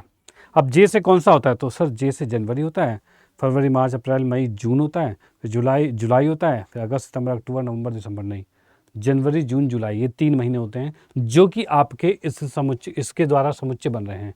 यानी कि इसके द्वारा जो समुच्चय आप बनाओगे तो ये जैन आएगा, जून आएगा और जुलाई आएगा। ठीक है, ये 3 अवयव जो है इस हिसाब से समुच्चय बन गया है। अब मैं इसमें बताऊं तो ये आपका एक नॉर्मल समुच्चय बनकर तैयार हो चुका है, ये समुच्चय है क्योंकि इसके अंदर हम देख पा रहे हैं कि 3 आपके वेल डिफाइंड, यानी कि बात की जाए तो सही से एक्सप्लेन्ड है, ठीक है, और सुपरिभाषित है, और 3 ही हैं, एग्जैक्ट 3 ही होते हैं, नंबर उतने ही रहेंगे, कोई रिपीटेड नहीं है। इसका मतलब आप इसे कहोगे कि ये समुच्चय आ रहा है। ठीक है। वहीं पर मैं कहता हूँ भारत के 10 सबसे अधिक प्रतिभाशाली लेखकों का संग्रह। अगर आपसे कहा जाए कि बेस्ट 10 बताइए, 10 बेस्ट बताइए कि राइटर कौन कौन से हैं, तो बेटा हो सकता है कि कोई बहुत अच्छा राइटर हो लेकिन आपको पसंद ना हो सकता है कोई बहुत अच्छा राइटर हो लेकिन मुझे पसंद ना हो, क्योंकि मैं उस टाइप का की राइटिंग पसंद ही नहीं करता। यानी इस प्रकार से ये हो रहा है कि आप इंडिविजुअली हर एक के लिए वो 10 जो प्लेयर होंगे, 10 जो राइटर होंगे वो अलग अलग होंगे। इसका मतलब आप करेक्टली वो डिफाइन नहीं कर पा रहे हो कि वो 10 कौन से होंगे, एग्जैक्टली वो 10 नहीं कह सकते। हो सकता है आपने क्रिकेट में कहा हो कि सर मेरा ये प्लेयर है, विराट कोहली है, जो मेरा बेस्ट प्लेयर है, इसको मैं टॉप 10 में रखूंगा, और वो अगले मैच में 0 पे आउट हो जाए। हो भी सकता है यार, बिल्कुल हो सकता है। अब इस कंडीशन में क्या होगा, आपने तो टॉप कहा था लेकिन वो अगले मैच में क्या टॉप निकला? नहीं निकला। यानी कि कुछ भी ये वेल डिफाइन नहीं है, और जब एग्जैक्टली डिफाइन नहीं है तो इसका मतलब क्या हो गया, इसका मतलब आप उसका कोई समुच्चय बना ही नहीं पा रहे। तो इस कंडीशन में आप यहाँ पर देख पा रहे हो कि ये जो आपका है वो आपका समुच्चय नहीं बन पाएगा, यह समुच्चय संभव नहीं है। तो आपको यहाँ पर बताना है कौन सा समुच्चय है, कौन सा नहीं है। तो भैया पहला वाला तो समुच्चय था लेकिन दूसरा वाला समुच्चय नहीं है। तीसरे की बात करें, विश्व के सर्वश्रेष्ठ 11 बल्लेबाज, वही बल्लेबाज वाली कहानी। तो सर्वश्रेष्ठ 11 बल्लेबाज कंफर्म नहीं होते कि यही होते हैं, वो बदलते रहते हैं। तो भैया ये भी डिफाइन नहीं कहता है। आपकी कक्षा के सभी बालकों का संग्रह। अब देखो भैया, आपकी क्लास में जो बच्चे हैं, ठीक है, वो तो फिक्स है ना कि हाँ भाई 40 बच्चे हमारी क्लास में पढ़ते हैं, तो ये तो फिक्स है। अब ऐसे तो नहीं, स्कूल में भी बच्चे पढ़ते हैं, वो तो भाई एक बार शुरू में एडमिशन हो गया उसके बाद बच्चे फिक्स हो जाते हैं। तो इसका मतलब ये है कि वहाँ पर जो बालक हैं, लड़के हैं, उनकी संख्या जो होगी वो फिक्स होगी। तो फिक्स होगी तो उसका समुच्चय बनाना संभव है, तो इसका समुच्चय बना सकते हैं। ठीक है। 100 से कम सभी प्राकृतिक संख्या, हाँ जी भाई बिल्कुल बनाया जा सकता है कि भाई 1 2 3 4 5 6 99 तक आ जाएगा, वही होते हैं, उससे ज़्यादा तो हो नहीं सकते। प्रेमचंद द्वारा लिखित उपन्यासों का संग्रह, ठीक है, इसकी हम बात करें तो ये इसका समुच्चय बनाया जा सकता है क्या? देखो मैं आपको बता दूं कि जब ये क्वेश्चन बना था ना बहुत पहले, ठीक है, तब ये इसका आंसर नो हुआ करता था, क्योंकि तब प्रेमचंद्र जी लिखते जाते थे वो। अब तो प्रेमचंद्र जी रहे ही नहीं, तो इस कंडीशन में क्या होगा, तो भैया और तो नहीं लिख पाएंगे, जितने लिख गए वो लिख गए। यानी कि अब वो फिक्स है कि भाई इतने ही उन्होंने उपन्यास लिखे हैं, तो वो फिक्स है। तो भैया अब वो ना बढ़ेंगे ना वो घटेंगे, अब वो फिक्स हो गया है। इसलिए अब आप यहाँ पर कह सकते हो कि ये वाला समुच्चय बनाया जा सकता है। सभी समपूर्णांकों का संग्रह, तो समपूर्णांकों का संग्रह बनाया जा सकता है। ठीक है। इस अध्याय में आने वाले प्रश्नों का संग्रह, भाई इस अध्याय में कितने प्रश्न हैं? ठीक है। अब देखो इसने बोला इस अध्याय में आने वाले प्रश्नों का संग्रह की बात की जाए तो हम यहाँ पर अनंत क्वेश्चन बना सकते हैं इसमें। ठीक है। अब भैया इस अध्याय में आने, अच्छा सिर्फ अगर मैं सिर्फ एनसीईआरटी की बात करूं कि एनसीईआरटी में जो क्वेश्चन है उसके नंबर्स काउंट कीजिए, बताइए, तो वो तो फिक्स है आपके कि एनसीईआरटी में इतने क्वेश्चन है, वो फिक्स है, उसके अकॉर्डिंग तो आपका ये सेट बन जाएगा। लेकिन सीधे सिर्फ ये कहा जाए कि आप बताइए मुझे कि इस चैप्टर से कितने क्वेश्चन बन सकते हैं, तो वो तो भाई अनंत है, वो नहीं बना सकते आप। ठीक है, वो अनंत बनेंगे। विश्व के सबसे अधिक खतरनाक जानवरों का संग्रह, अगर वो सबसे अधिक खतरनाक जानवर की बात की जाए तो हो सकता है कोई शेर से बहुत डर लगता है, उसे खतरनाक कहता हूँ, लेकिन किसी की तो चूहे के कूदने से भी जान निकल जाती है, तो भैया उसके लिए तो चूहा भी खतरनाक हो गया ना। तो इसलिए आप बिल्कुल नहीं कह सकते कि कौन सा खतरनाक है कौन सा नहीं है। तो इस कंडीशन से इसका भी समुच्चय बनाना संभव नहीं है। ठीक है। तो इस प्रकार से आप इन बातों को समझ चुके होंगे कि कौन सा समुच्चय होता है कौन सा नहीं होता है। डन। अब इसके बाद एक छोटा सा प्रश्न और भी हम देखते हैं, जिसके बाद हम चीज़ें आगे की ओर लेकर चलेंगे। ये जैसे क्वेश्चन आपके सामने दिखा है, बताइए कि निम्नलिखित समुच्चय में से कौन परिमित है और कौन अपरिमित समुच्चय है। जैसे कि अभी थोड़ी देर पहले मैंने बताया था परिमित और अपरिमित के बारे में। परिमित मतलब वो समुच्चय जिसके अंदर आप अवयव गिन सकते हो, अपरिमित जिसमें नहीं गिन सकते हो। जैसे कि इसकी बात करें तो यहाँ से x का मान 1 और 2 आएगा, इसके अकॉर्डिंग x का मान 1 आएगा और 2 आएगा, और इस प्रकार से आप इसको गिन सकते हो कि भाई ये 2 ही आ रहा है, मतलब ये आपका परिमित आएगा, ये परिमित है। यहाँ पर कहता हूँ एक्स स्क्वायर इक्वल टू 4, तो यहाँ से x का मान कितना आएगा, तो यहाँ से x का मान 2 ही आएगा, यानी कि आप सिर्फ 2 कह सकते हो, प्लस माइनस भी नहीं आएगा क्योंकि ये प्राकृतिक संख्या है, नेगेटिव नहीं होता, तो ये आता है, तो ये भी आपका एक परिमित ही रहेगा। ठीक है। इसकी बात करें तो यहाँ से x का मान जो निकलेगा वो क्या निकलेगा, तो यहाँ से आप x का मान निकालते हो तो वो आएगा 1/2 आएगा, लेकिन इसने कहा है x जो है वो आपका नेचुरल नंबर है, प्राकृतिक संख्या है, और जो कि वो 1/2 होता नहीं है, 1/2 होता नहीं है। इसका मतलब क्या हो गया, इसका मतलब ये है कि आपका इसके अंदर x का कोई मान निकल ही नहीं पा रहा, इसका मतलब ये खाली हो जाएगा, एम्प्टी सेट हो जाएगा। और जो खाली वाली चीज़ होती है ये क्या होता है, इसे हम फाई कहते हैं, और ये भी आपको पता है कुछ भी नहीं है, मतलब आप गिन सकते हो कुछ भी नहीं है, 0 है, तो ये भी आपका परिमित ही कहलाएगा। इसके बाद x equal belongs to natural number और कह रखा है x एक अभाज्य संख्या है। भाई अभाज्य संख्या की बात कर रहे हैं तो अभाज्य संख्या क्या होता है, तो 2 है, 3 है, 5 है, 7 है, इस तरह से बढ़ता जाएगा बढ़ता जाएगा बढ़ता जाएगा। और इस प्रकार से बढ़ते हुए तो ये आपका कभी ख़त्म नहीं होगा। 2, 3, 5, 7, 11 डॉट डॉट डॉट जाएगा और ये कभी ख़त्म नहीं होगा। तो इस प्रकार से आप इसे कहोगे कि ये अपरिमित रहेगा, अपरिमित रहेगा, इनफाइनाइट रहेगा,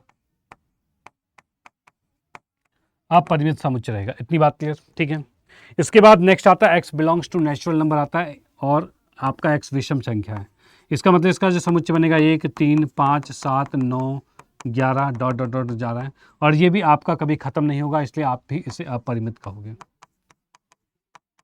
आप भी इसे अपरिमित कहोगे। इतनी बात क्लियर, डन, ठीक है।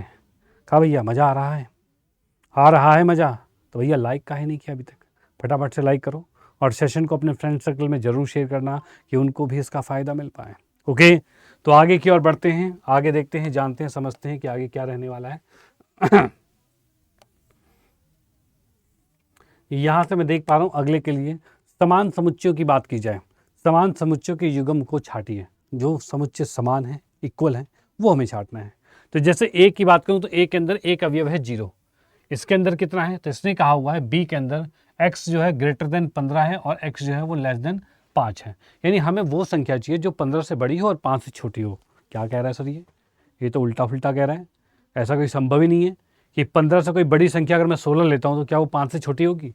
भाई 15 से बड़ी और 5 से छोटी हो ही नहीं सकता, असंभव है। इसका मतलब इसका जो समुच्चय बन रहा है वो बन रहा है खाली समुच्चय। याद रखना ये और ये बराबर नहीं है, इसके अंदर एक अवयव 0 नाम का बैठा हुआ है, वो अवयव का नाम क्या है, 0 वो है, लेकिन इसके अंदर वो 0 भी नहीं है, तो ये फाई खाली कुछ भी नहीं है इसमें। डन, ठीक। यहाँ पर की बात करें तो इसके समुच्चय को जब निकाला जाए तो इसके समुच्चय में 5 आएगा, क्योंकि x निकलेगा तो 5 आएगा। यहाँ से आप x निकालोगे तो क्या आएगा, तो ये आपका स्क्वायर हटा दी +-5 आएगा, तो -5 और +5 आएगा। इसकी अगर मैं बात करता हूँ तो यहाँ पर से आप क्या देख पा रहे हो, इसको अगर मैं फैक्टराइजेशन करता हूँ तो आपको क्या दिखता है, तो सर 5 तिया 15 आ रहा है, हाँ आ तो रहा है। x² माइनस में 5x है और प्लस में 3x है, ये आ चुका है। इसमें से अगर मैं x कॉमन लेता हूं तो x - 5 आ रहा है, इसमें से अगर 3 कॉमन लेता हूं तो x - 5 आ रहा है इक्वल टू 0। यहाँ से x - 5 आ गया और यहाँ से x + 3 आ गया इक्वल टू 0। यहाँ से x का मान कितना आ रहा है, तो भाई 5 आ रहा है और यहाँ से 3 आ रहा है माइनस का। 5 और -3 कुछ बराबर है क्या, तो कुछ भी बराबर नहीं है, कोई भी समुच्चय इसमें बराबर नहीं दिख रहा है। तो आप यहाँ पर सीधे कह सकते हो कि कोई भी समुच्चय बराबर नहीं है, कोई भी समुच्चय जो है बराबर नहीं है, कोई भी समुच्चय बराबर नहीं है। इतनी बात क्लियर, कोई दिक्कत नहीं, बिल्कुल डन, ठीक है। चलो तो ये बात बिल्कुल क्लियर होती है। उसके बाद हम चलते हैं नेक्स्ट पर, नेक्स्ट की हम बात करते हैं, अगला प्रश्न क्या जाएगा। तो ये हमें दे रखा है निम्नलिखित समुच्चय में से कौन से समान है, अपने उत्तर का औचित्य दीजिए। तो x जो है शब्द एलॉय के अक्षरों का समुच्चय है और b जो है शब्द लॉयल के अक्षरों का समुच्चय है, ठीक है। अब आपको बताना है इनमें से कौन सा है जो समान है। अगर मैं a समुच्चय x समुच्चय बनाता हूं तो उसके लिए क्या आएगा, तो ये आएगा a आएगा, l आएगा और o आएगा और y आएगा, भाई ये आएगा x के लिए। अगर b के लिए बनाऊं तो क्या आएगा, तो ये l आएगा, o आएगा, y आएगा, a आएगा और l दोबारा तो लिखना नहीं, ये आ गया। अब आप देखिए क्या ये दोनों बराबर हैं, तो मैं देखता हूँ l हाँ जी है, o है, y है, a है। अरे सर चारों सेम है, चारों सेम है ना, बिल्कुल है। इसका मतलब मैं यहाँ पर लिखूंगा तब x बराबर में b हो जाएगा, तब x बराबर में b हो जाएगा और ये आपका बिल्कुल बराबर हो चुका है, कोई दिक्कत नहीं, कोई परेशानी नहीं, ये मुद्दा बिल्कुल क्लियर होता है। इसके बाद हम चलेंगे नेक्स्ट पर, b की बात करते हैं, सेकंड की बात करते हैं। सेकंड में पहले में इसने कहा हुआ है a समुच्चय है जो कि आपका इंटीजर है और ये n² लेस देन 4 दे रखा है, 4 लेस देन क्या रखा है। इसका मतलब हम यहाँ पर देख पा रहे हैं कि a समुच्चय जो है इस n की जगह पर मैं 0 लिख सकता हूँ, हाँ जी सर बिल्कुल 0 लिखा जाता है, 1 लिख सकते हैं, 2 लिख सकते हैं और -1 लिख सकते हैं और -2 लिख सकते हैं, क्योंकि आप इनमें से कोई भी अवयव यहाँ पर लिखोगे तो वो सभी का वर्ग जो है वो 4 या 4 से छोटा ही पाया जाएगा। इनसे एक्स्ट्रा इधर उधर कहीं भी जाते हो तो वो बड़ा हो जाएगा। तो यही चीज़ इसके अंदर लाई कर रहा है, यानी ए समुच्चय आपका आ गया। बी समुच्चय की अगर मैं बात करता हूँ तो मुझे क्या देखने को मिल रहा है, तो इसके लिए एक्स स्क्वायर माइनस 3x है और प्लस 2 है। यानी कि आप इसे कर सकते हो बी वाले के लिए, बी वाले के लिए आप कह सकते हो कि भाई x माइनस में 2 और x माइनस में 1, भाई ये चीज़ की जा सकती है, इक्वल टू 0। और इस प्रकार से आपका जो बी समुच्चय आपको दिख रहा है वो यहाँ से 2 आएगा और यहाँ से 1 आएगा, ये आ चुका है।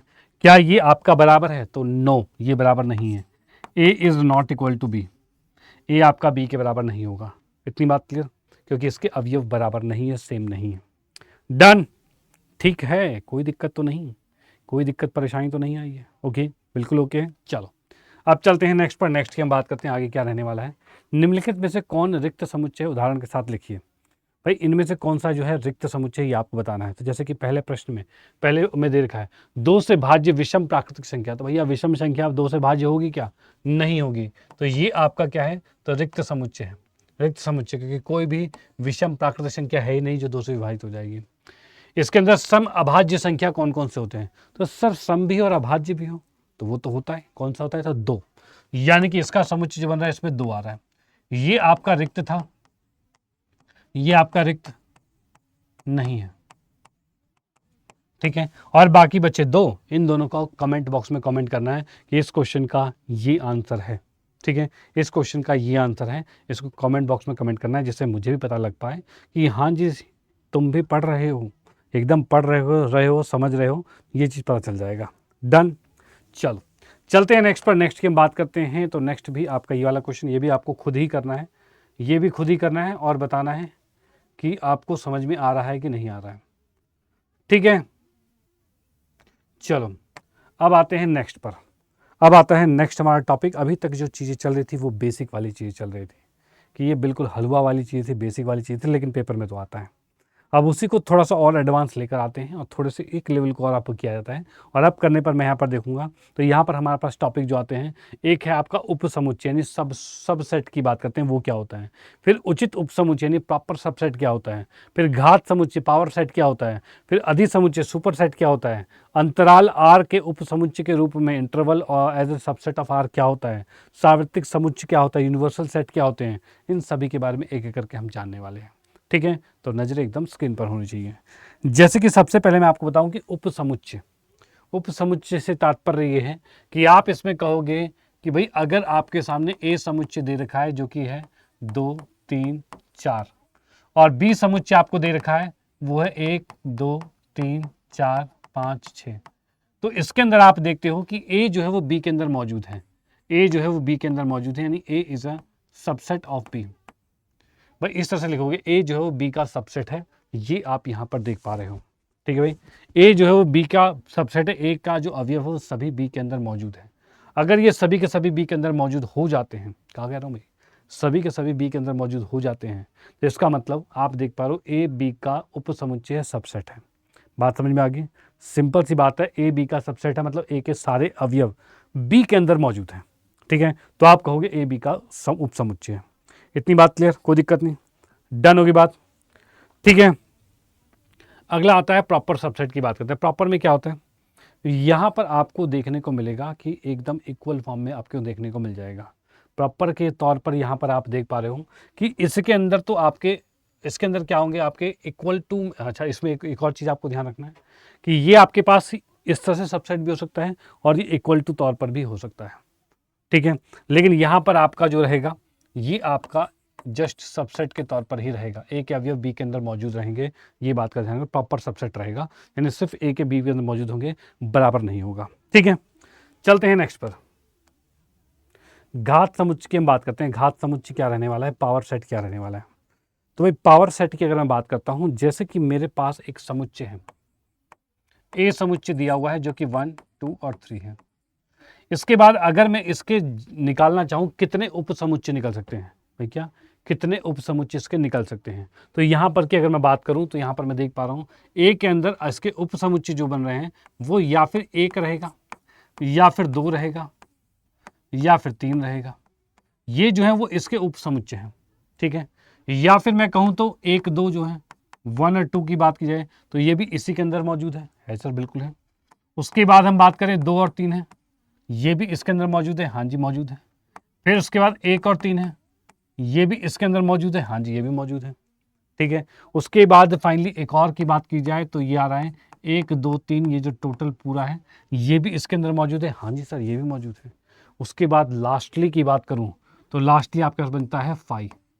फाई सबका उपसमुच्चय होता है, ये बात का ध्यान रखना भाई। फाई जो होता है सबके अंदर मौजूद होता है, ध्यान रखिए कि उसमें कुछ नहीं होता, उसके लिए मैच करने की जरूरत होती नहीं, इसलिए वो सब में है।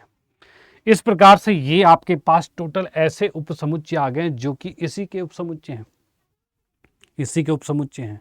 अब बात कर रहे हैं कि सर हम उपसमुच्चय नहीं ढूंढ रहे थे, हम घात समुच्चय देकर ढूंढ रहे थे। तो ध्यान रहे ये कोई भी आपके पास एक समुच्चय है, उसके जितने उपसमुच्चय बन सकते हैं उसके सेट को, उसके सेट को, इसके सेट को, पूरे के सेट को ही हम कहते हैं पावर सेट कहा जाता है, यानी कि घात उपसमुच्चय कहा जाता है। इतनी बात क्लियर? हाँ जी भाई इतनी बात क्लियर है, कोई दिक्कत नहीं है, एकदम डन होगी बात, ठीक है। चल अब चलते हैं नेक्स्ट पर। नेक्स्ट की हम बात करते हैं यहीं पर, यहाँ पर हम बात करेंगे अधि समुच्चय की बात की जाए, यानी कि हम बात कर रहे हैं सुपर सेट की बात करते हैं। सुपर सेट क्या होता है? अभी तक हम पढ़ रहे थे A is a subset of B, ठीक है।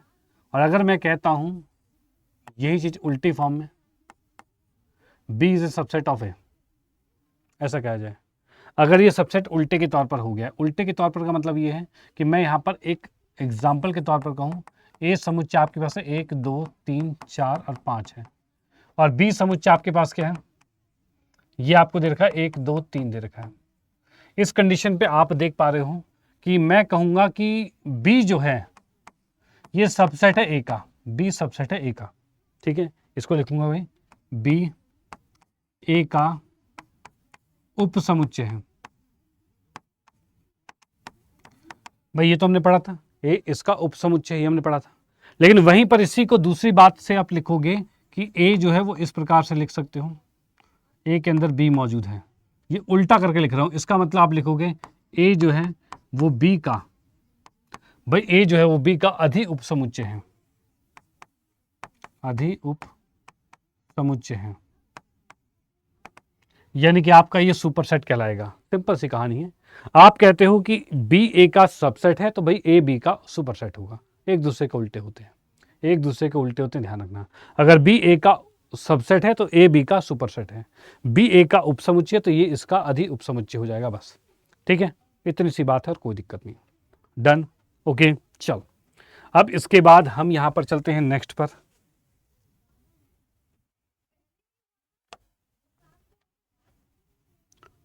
अंतराल आर के उपसमुच्चय के रूप में इंटरवल्स की बात करें, इंटरवल्स की बात करते हैं। इंटरवल्स किस प्रकार से होते हैं?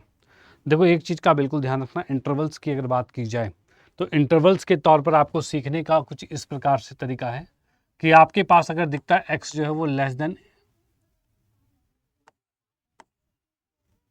और ये आपको दे रखा है ए और बी दे रखा है, ठीक है।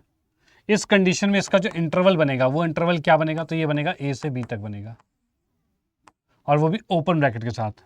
लेकिन अगर इसी के अंदर मैं इक्वल टू इस साइड लगा दूं तो इस कंडीशन में क्या बनेगा, तो ये आपका ये बनेगा और बी बन रहा है, ए का क्लोज ब्रैकेट और बी बन रहा है। वहीं पर नेक्स्ट की हम बात करें, ए है, एक्स है, और ये बी आपके सामने बन जाता है, और इस साइड में कहता हूं ये आपके सामने आता है। इस कंडीशन में क्या देख पा रहा हूं, तो यहां से मैं देख पा रहा हूं ये ओपन ब्रैकेट के साथ ए आएगा और ये क्लोज ब्रैकेट के साथ बी आ जाएगा, और ये आपके सामने आ चुका है। ए की तरफ ओपन है, बी की तरफ क्लोज आ गया, डन ठीक है, कोई दिक्कत नहीं। ए की तरफ ओपन है, बी की तरफ क्लोज आ गया। ये इंटरवल बनते हैं इसके अकॉर्डिंग, एक्स के मान के अकॉर्डिंग। यहीं पर अगर मैं इसमें कर देता हूं इस प्रकार से, तो इस कंडीशन में दोनों साइड क्लोज ब्रैकेट आ जाएगा। ये बात का ध्यान रखना क्योंकि इक्वल टू का चिन्ह भी दिया हुआ है, ठीक है। इस प्रकार से आपको इंटरवल का ज्ञान होना चाहिए, ठीक है, डन। अब आता है सार्वत्रिक समुच्चय क्या होता है, यूनिवर्सल सेट क्या होता है। तो सार्वत्रिक का मतलब, यूनिवर्सल का मतलब होता है जिसके अंदर सब कुछ समाया हुआ होता है, सब कुछ उसके अंदर है, ठीक है, उसे कहा जाता है यूनिवर्सल सेट। और वो होता क्या है, जैसे कि मैं आपको नंबर्स के तौर पर कहूँ, तो नंबर्स के तौर पर कहूँ कि आपके पास एक आर होता है जिसे हम कहते हैं वास्तविक संख्या, वास्तविक संख्या होता है। हाँ जी सर होता तो है वास्तविक संख्या, ठीक है। अब मैं इस आर की बात करूं, आर क्या, अगर मैं सबसे पहले बात करूं कि नेचुरल नंबर ये क्या इसके अंदर होता है, हाँ जी सर नेचुरल नंबर होता है। होल नंबर क्या होता है, हाँ जी सर होता है। इंटीजर्स होता है क्या, हाँ जी सर होता है। रैशनल नंबर होता है क्या इसमें, हाँ जी सर होता है। यानी कि आप देख पा रहे हो कोई भी नंबर ले लो सब आपके आर के अंदर मौजूद है, कोई भी नंबर ले लो सब के सब आर के अंदर मौजूद मिल रहे हैं। इस प्रकार से ये आर क्या है, इस प्रकार से आर इन सभी के लिए क्या बन रहा है, तो सार्वत्रिक समुच्चय बन रहा है। क्या भाई, सार्वत्रिक समुच्चय बन रहा है, बात का ध्यान रखना। यानी इस कंडीशन से ये आर जो आपका है वो R N W Z Q, ये जो आपके नंबर इन सभी के लिए ये सार्वत्रिक समुच्चय बन जाएगा। डन, ठीक है। अब मैं एक चीज बता दूं कि जरूरी नहीं कि आप आर ही हमेशा रहेगा, हो सकता है आपको कोई एक संख्या दिख जाए, भाई 1 2 1 से लेकर 10 तक गिनती दे जाए, ठीक है, उसका एक समुच्चय है। और एक समुच्चय दिया है 1 2 का, फिर 2 4 का, फिर 5 6 का, फिर 3 2 का, फिर 7 8 का, फिर 5 6 का। अब ये सारे जो समुच्चय छोटे छोटे दिए थे सभी के सभी वो बड़े समुच्चय 1 से लेकर 10 तक में अवेलेबल थे। तो हाँ, इसका मतलब उन छोटे छोटे सभी समुच्चय के लिए वो जो बड़ा वाला है वो उन सभी छोटे के लिए सार्वत्रिक समुच्चय कहलाएगा, यूनिवर्सल सेट कहलाएगा। ठीक है, ये बात का ध्यान रखना। यानी जिसके अंदर आपको गिवन जितने भी समुच्चय दिए हैं वो सभी उसके अंदर अगर मौजूद हैं तो इसका मतलब वो एक सार्वत्रिक समुच्चय कहलाएगा। फिलहाल यहाँ पर नेचुरल नंबर W यानी कि आपका होल नंबर, Z इंटीजर थे और रैशनल नंबर, ये सभी के सभी आपके इस रियल नंबर यानी वास्तविक संख्या में मौजूद हैं। इसका मतलब ये वास्तविक संख्या सबके लिए भगवान है और इसके अंदर सब कुछ अंतर्यामी है, सब कुछ है। इसका मतलब ये है कि ये आपका यूनिवर्सल सेट कहलाएगा। ठीक है, चलो इसके बाद जैसे कि हम आते हैं एक क्वेश्चन के तौर पर आते हैं, जैसे कि मैं यहाँ पर देख पा रहा हूँ ये क्वेश्चन आपके सामने आता है। ये कह रहा है कौन सा सबसेट है कौन सा सबसेट नहीं है। तो यहाँ पर मैं देख पा रहा हूँ 2 3 4 क्या इसके अंदर मौजूद है, यस सर बिल्कुल मौजूद है। ए बी सी क्या इसके अंदर मौजूद है, तो ए नहीं है सर, ए तो मौजूद नहीं है, तो इसे काटो, ये सबसेट नहीं है। आपके विद्यालय में कक्षा 11वीं का एक विद्यार्थी और आपके विद्यालय में विद्यालय का विद्यार्थी, यानी देखो क्या है, कक्षा 11वीं का एक विद्यार्थी और ये आपके विद्यालय के सभी विद्यार्थी। तो बेटा सिंपल सी बात है, आपकी कक्षा 11वीं का जो विद्यार्थी होगा वो पूरे आपके विद्यालय में तो होगा ही ना, तो इसका मतलब ये आपका सबसेट कहलाएगा। नेक्स्ट, किसी समतल पर स्थित एक वृत्त और वह एक समतल में वृत्त है जिसकी त्रिज्या 1 इकाई है। ठीक है, यानी कि इसने कहा हुआ है समतल पर स्थित एक वृत्त है। वृत्त तो भाई छोटा बड़ा बड़ा बड़ा कुछ भी हो सकता है। इसका मतलब ये है कि ये तो सिर्फ एक की बात कर रहा है जिसकी त्रिज्या 1 है, इसमें तो सभी आ जाएंगे। इसका मतलब ये सभी वाले एक के अंदर तो है नहीं ना, यानी कि ये आपका उपसमुच्चय नहीं है, उपसमुच्चय नहीं है। ठीक है, हाँ अगर ये उल्टा होता, ये एक वाला पहले लिखा था, ये समतल बाद में लिखा होता तो हो जाता। किसी समतल में स्थित एक त्रिभुज जो आपको दिया हुआ है, कोई समतल है उसमें स्थित कोई त्रिभुज है, ठीक है, और किसी समतल में स्थित एक आयत है, तो भाई त्रिभुज है और आयत है। अब इसमें से कहा जा रहा है समतल में स्थित एक त्रिभुज है, समतल में स्थित एक आयत है। ठीक है, अब ये क्या सारे त्रिभुज जो है वो आयत में है क्या, जरूरी है कि है, या फिर कहा जाए सारे समतल जो स्थित एक त्रिभुज जो होता है वो किसी समतल में स्थित एक आयत जो है उसके सेम टू सेम उसके अंदर मौजूद है क्या, तो नहीं, त्रिभुज अलग है आयत अलग है, त्रिभुज आयत तो है नहीं। इसका मतलब ये आपका सबसेट नहीं होगा। किसी समतल में स्थित एक समबाहु त्रिभुज है और किसी समतल में स्थित त्रिभुज है। अब देखो सिंपल सी, किसी समतल में स्थित समबाहु त्रिभुज जिसकी तीनों भुजाएं बराबर होती हैं, और ये क्या है, समतल में स्थित त्रिभुज है।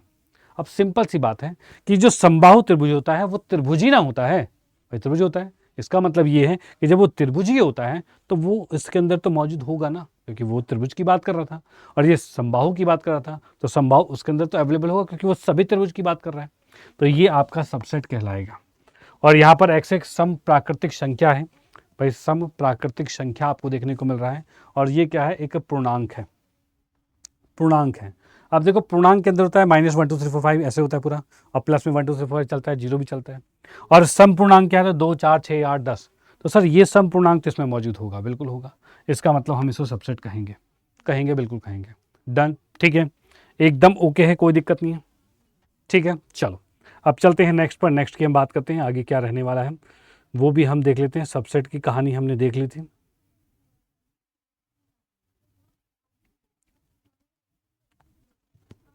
ये हम देखते हैं, जैसे कि ये वाला बड़ा बढ़िया सा क्वेश्चन है, बहुत ही बढ़िया सा क्वेश्चन है, बहुत बच्चे इसमें दिक्कत करते हैं। ये क्वेश्चन तो है, एक और क्वेश्चन था अपने पास, ठीक है, ये वाला क्वेश्चन में क्या है, यहाँ पर बहुत बच्चे कंफ्यूज होते हैं, बहुत बच्चे कंफ्यूज होते हैं कि ये सबसेट में और ये बिलोंग्स टू में, इन दोनों में बहुत बच्चे कंफ्यूज होते हैं। अब यहाँ इस कंफ्यूजन को दूर करते हैं। पहले हम इसको देखेंगे, यहाँ पर मान लीजिए एक ए समुच्चय है, जिसके अंदर एक अवयव 1 है, फिर 2 है, फिर एक ये बड़ा सा अवयव है जिसके अंदर भी 3 और 4 मौजूद है, और ये 5 है।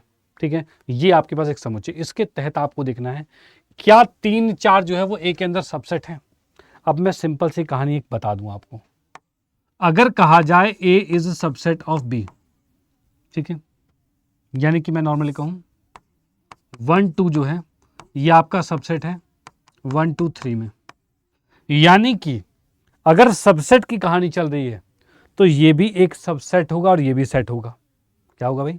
अगर सबसेट चल रहा है, ये वाला चिन्ह चल रहा है, तो ये भी एक सेट होगा समुच्चय का, ये भी समुच्चय होगा। और हम जो चेक कर रहे होंगे इस सेट के अवयव इसके अंदर ढूंढेंगे, इस सेट के अवयव इस सेट के अंदर ढूंढेंगे। अगर मिल गया तो वो सबसेट होगा, नहीं तो नहीं होगा।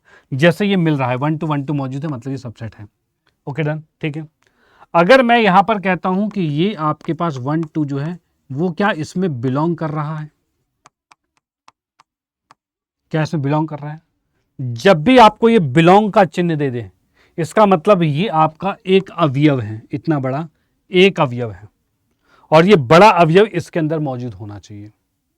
बड़ा अवयव मतलब ये पूरा का पूरा सेट नहीं, एक अवयव आ गया, एक एलिमेंट है जो कि बड़ा सा है। क्या ये इसके अंदर मौजूद है? तो मैं देखता हूं कि इसके अंदर एक लिखा हुआ है, तो ये इतना बड़ा क्या एक होता है? नहीं। 2 लिखा हुआ है, क्या ये पूरा 2 लिखा हुआ है? नहीं। 3 लिखा हुआ है, 3 है क्या? नहीं। ये पूरा ही ढूंढना है अंदर, ये नहीं कि इसका एक एक नंबर ढूंढना। नो, आपको पूरा एक अवयव दिख रहा है, ये पूरा ही अंदर ढूंढना है। तो इस कंडीशन में ये गलत हो जाएगा। वैसे अगर मैं कहूं 2 बिलोंग्स टू 1 2 3, ये आपसे कहा जाए, इसका मतलब फिर से आपकी ये समुच्चय नहीं, ये एक अवयव है और ये अंदर ढूंढना है हमें। तो मैं 2 को देखता हूं, 2 अंदर है कहीं, तो हाँ सर है, मतलब ये बिलोंग कर रहा है। ये बात बिल्कुल सही होती है, ये बात बिल्कुल सही होती है, ये बात का ध्यान रखना। डन, ठीक है। अब आते हैं वापस यहां पर। इसने कहा ये आपके पास इसका सबसेट है, यानी कि ये भी एक सेट है और ये भी एक सेट है। हाँ जी सर, ये भी सेट है। अब मुझे ये 3 ढूंढना है इसके अंदर, क्योंकि जब सबसेट होता है तब हम इसके एलिमेंट ढूंढते हैं एक दूसरे में। ये 3 कहीं पर दिख रहा है, तो ये 3 है क्या? नहीं। ये 3 है? नहीं। क्या ये वाला 3 है? नो। ये वाला 3 है? नो। मतलब आपको 3 नहीं मिला यहाँ पर। अब बोलोगे सर है तो यहाँ पर। नहीं बेटा, आप जब इसके अंदर देख पा रहे हो कि तो ये एक अवयव है, ये 2 है, ये 3 है और ये 4 है, ये 4 अवयव है, और मुझे इस 3 को यहाँ ढूंढना है, तो ये इसके अंदर मौजूद नहीं दिख रहा। ये तो आपका कंबाइंड चेक होगा, एक साथ चेक होगा, जो कि 3 नहीं है। इसका मतलब आपका ये इसका सबसेट नहीं हो रहा है, तो ये नॉट में आ जाएगा, नॉट सबसेट हो जाएगा। वहीं पर मैं बात करता हूं 3 और 4 के तौर पर, ये बिलोंग कर रहा है ए के अंदर, यानी कि अब बिलोंग चिन्ह है, यानी मुझे क्या ढूंढना है? इतना बड़ा एक अवयव इसके अंदर मौजूद होना चाहिए, इतना बड़ा एक अवयव इसमें मौजूद होना चाहिए। अब मैं देखता हूं क्या ये 3 4 का सेट इसे कहते हैं? नहीं। इसे कहते हैं? नहीं। इसे कहते हैं? हाँ जी सर, बिल्कुल इसे कहते हैं। मतलब ये आ रहा है, यानी कि ये बिलोंग कर रहा है, कोई दिक्कत नहीं, ये बिलोंग कर रहा है, क्योंकि इतना बड़ा एक एलिमेंट यहां पर मौजूद है, इसलिए ये बिलोंग कर रहा है। वाह भाई, बहुत बढ़िया। नेक्स्ट हम बात करते हैं सबसेट की, बात करते हैं। अब की बार सबसेट में क्या है? तो बाहर एक ब्रैकेट है, ये बाहर वाला समुच्चय है, इसके अंदर एक अवयव है ये वाला, और ये अवयव इस एक के अंदर होना चाहिए। अब की बार क्या है? इस बाहर वाले समुच्चय के अंदर अंदर एक अवयव ये वाला, ये अवयव इसके अंदर मौजूद होना चाहिए, और इसके अंदर 3 4 का अवयव मौजूद है, इसका मतलब सबसेट है भाई। बहुत बढ़िया, बिल्कुल सही, तो ये करेक्ट होता है। तो ये बात आपके समझ में आ गई होगी, ठीक है, ये बात आपके बिल्कुल समझ में आ गई होगी कि क्या कहना चाह रहे हैं यहाँ पे। डन। इसके बाद हम देख पाते हैं 1 बिलोंग्स कर रहा है ए में, तो भाई ए के अंदर क्या 1 है? भाई एक इसके अंदर मौजूद है, हाँ सर मौजूद है, तो हो गया है। इसके बाद यहाँ पर एक ए के अंदर सबसेट है, तो भाई सबसेट हमेशा समुच्चय के साथ होता है, और ये समुच्चय है ही नहीं, तो ये वाला गलत हो जाएगा, ठीक है, ये गलत हो जाएगा, ये समुच्चय है ही नहीं। ओके, इसके बाद नेक्स्ट की हम बात करते हैं, तो ये 1 2 5 जो है इसके अंदर मौजूद होना चाहिए समुच्चय के साथ। 1 हाँ है सर, 2 है, 5 है, मतलब ये बात बिल्कुल करेक्ट होती है, बात बिल्कुल करेक्ट होती है। 1 to 5 बिलोंग होना चाहिए, तो बिलोंग मतलब इतना बड़ा एलिमेंट, इतना बड़ा एलिमेंट तो नहीं है इसमें भाई, इतना बड़ा एलिमेंट है ही नहीं इसके अंदर। इसके अंदर 1 है, 2 है, ये इकलौता एक एलिमेंट है, 2 एलिमेंट है, 3 है, ये वाला, और 4 है, ये 4 अवयव है, एलिमेंट है। ये ढूंढ रहा है इतना बड़ा एक एलिमेंट, तो एलिमेंट है क्या उसके अंदर? नो, नहीं है, तो इसको स्किप करो। यहाँ पर ये उप समुच्चय की बात कर रहा है, तो 1 हाँ जी सर मिल गया, 2 मिल गया, लेकिन 3 आपका नहीं मिल रहा है, ये इतना बड़ा होना चाहिए था, लेकिन सिर्फ 3 ढूंढा जा रहा है, तो नहीं भाई, ये नहीं है। यहाँ पर की बात करते हैं, ये आपके पास 5 ए के अंदर बिलोंग कर रहा है, तो 5 क्या होता है? फाई एक अवयव की बात कर रहे हैं। अगर ये आपका अवयव के तौर पर आ रहा है तो ये अवयव फाई नाम से इसके अंदर होना चाहिए था, जो कि इसके अंदर नहीं है, जो कि इसके अंदर नहीं है, तो ये आपका गलत हो जाएगा। लेकिन अगर फाई उपसमुच्चय के तौर पर होता है तो फाई का मतलब क्या होता है? खाली वाली चीज। क्या ये इसके ए के अंदर है? तो खाली वाला हमेशा हर किसी का उपसमुच्चय होता है, हमेशा हर किसी को, क्योंकि कुछ कंपेयर ही नहीं करना है, तो फिर वो उपसमुच्चय रहेगा। यानी कि ये बात बिल्कुल सत्य होती है, ठीक है। और अगर इसकी बात करते हैं तो यहाँ पर उपसमुच्चय को ब्रैकेट में अगर डाल दिया इसको फाई को, तो ये आपका इसकी तरह बिहेव कर गया बिल्कुल, कि ये आपको एलिमेंट ढूंढना है, अवयव ढूंढना है फाइव, जो कि इसके अंदर है ही नहीं, इसलिए इसे काट दिया जाएगा। बात क्लियर हो गई है? बात क्लियर हो चुकी है। मैं बता रहा हूं कि ये क्वेश्चन सबसे ज़्यादा इंपॉर्टेंट है आपके सबसेट और बिलोंग्स टू, इन दोनों को सही से सिखाने के लिए, ठीक है, और आपको सीखने के लिए। ओके, तो इसको मैं कहना चाहूँगा, इसको जो मैं समझा रहा हूँ इसको बार बार रिपीट कर करके पढ़ना, रिपीट कर करके पढ़ना, कि ये चीज़ें सही से दिमाग में घुस जाए। Okay, done. चलते हैं नेक्स्ट पर, नेक्स्ट की बात करते हैं। आगे क्या रहने वाला है वो भी हम जान लेते हैं।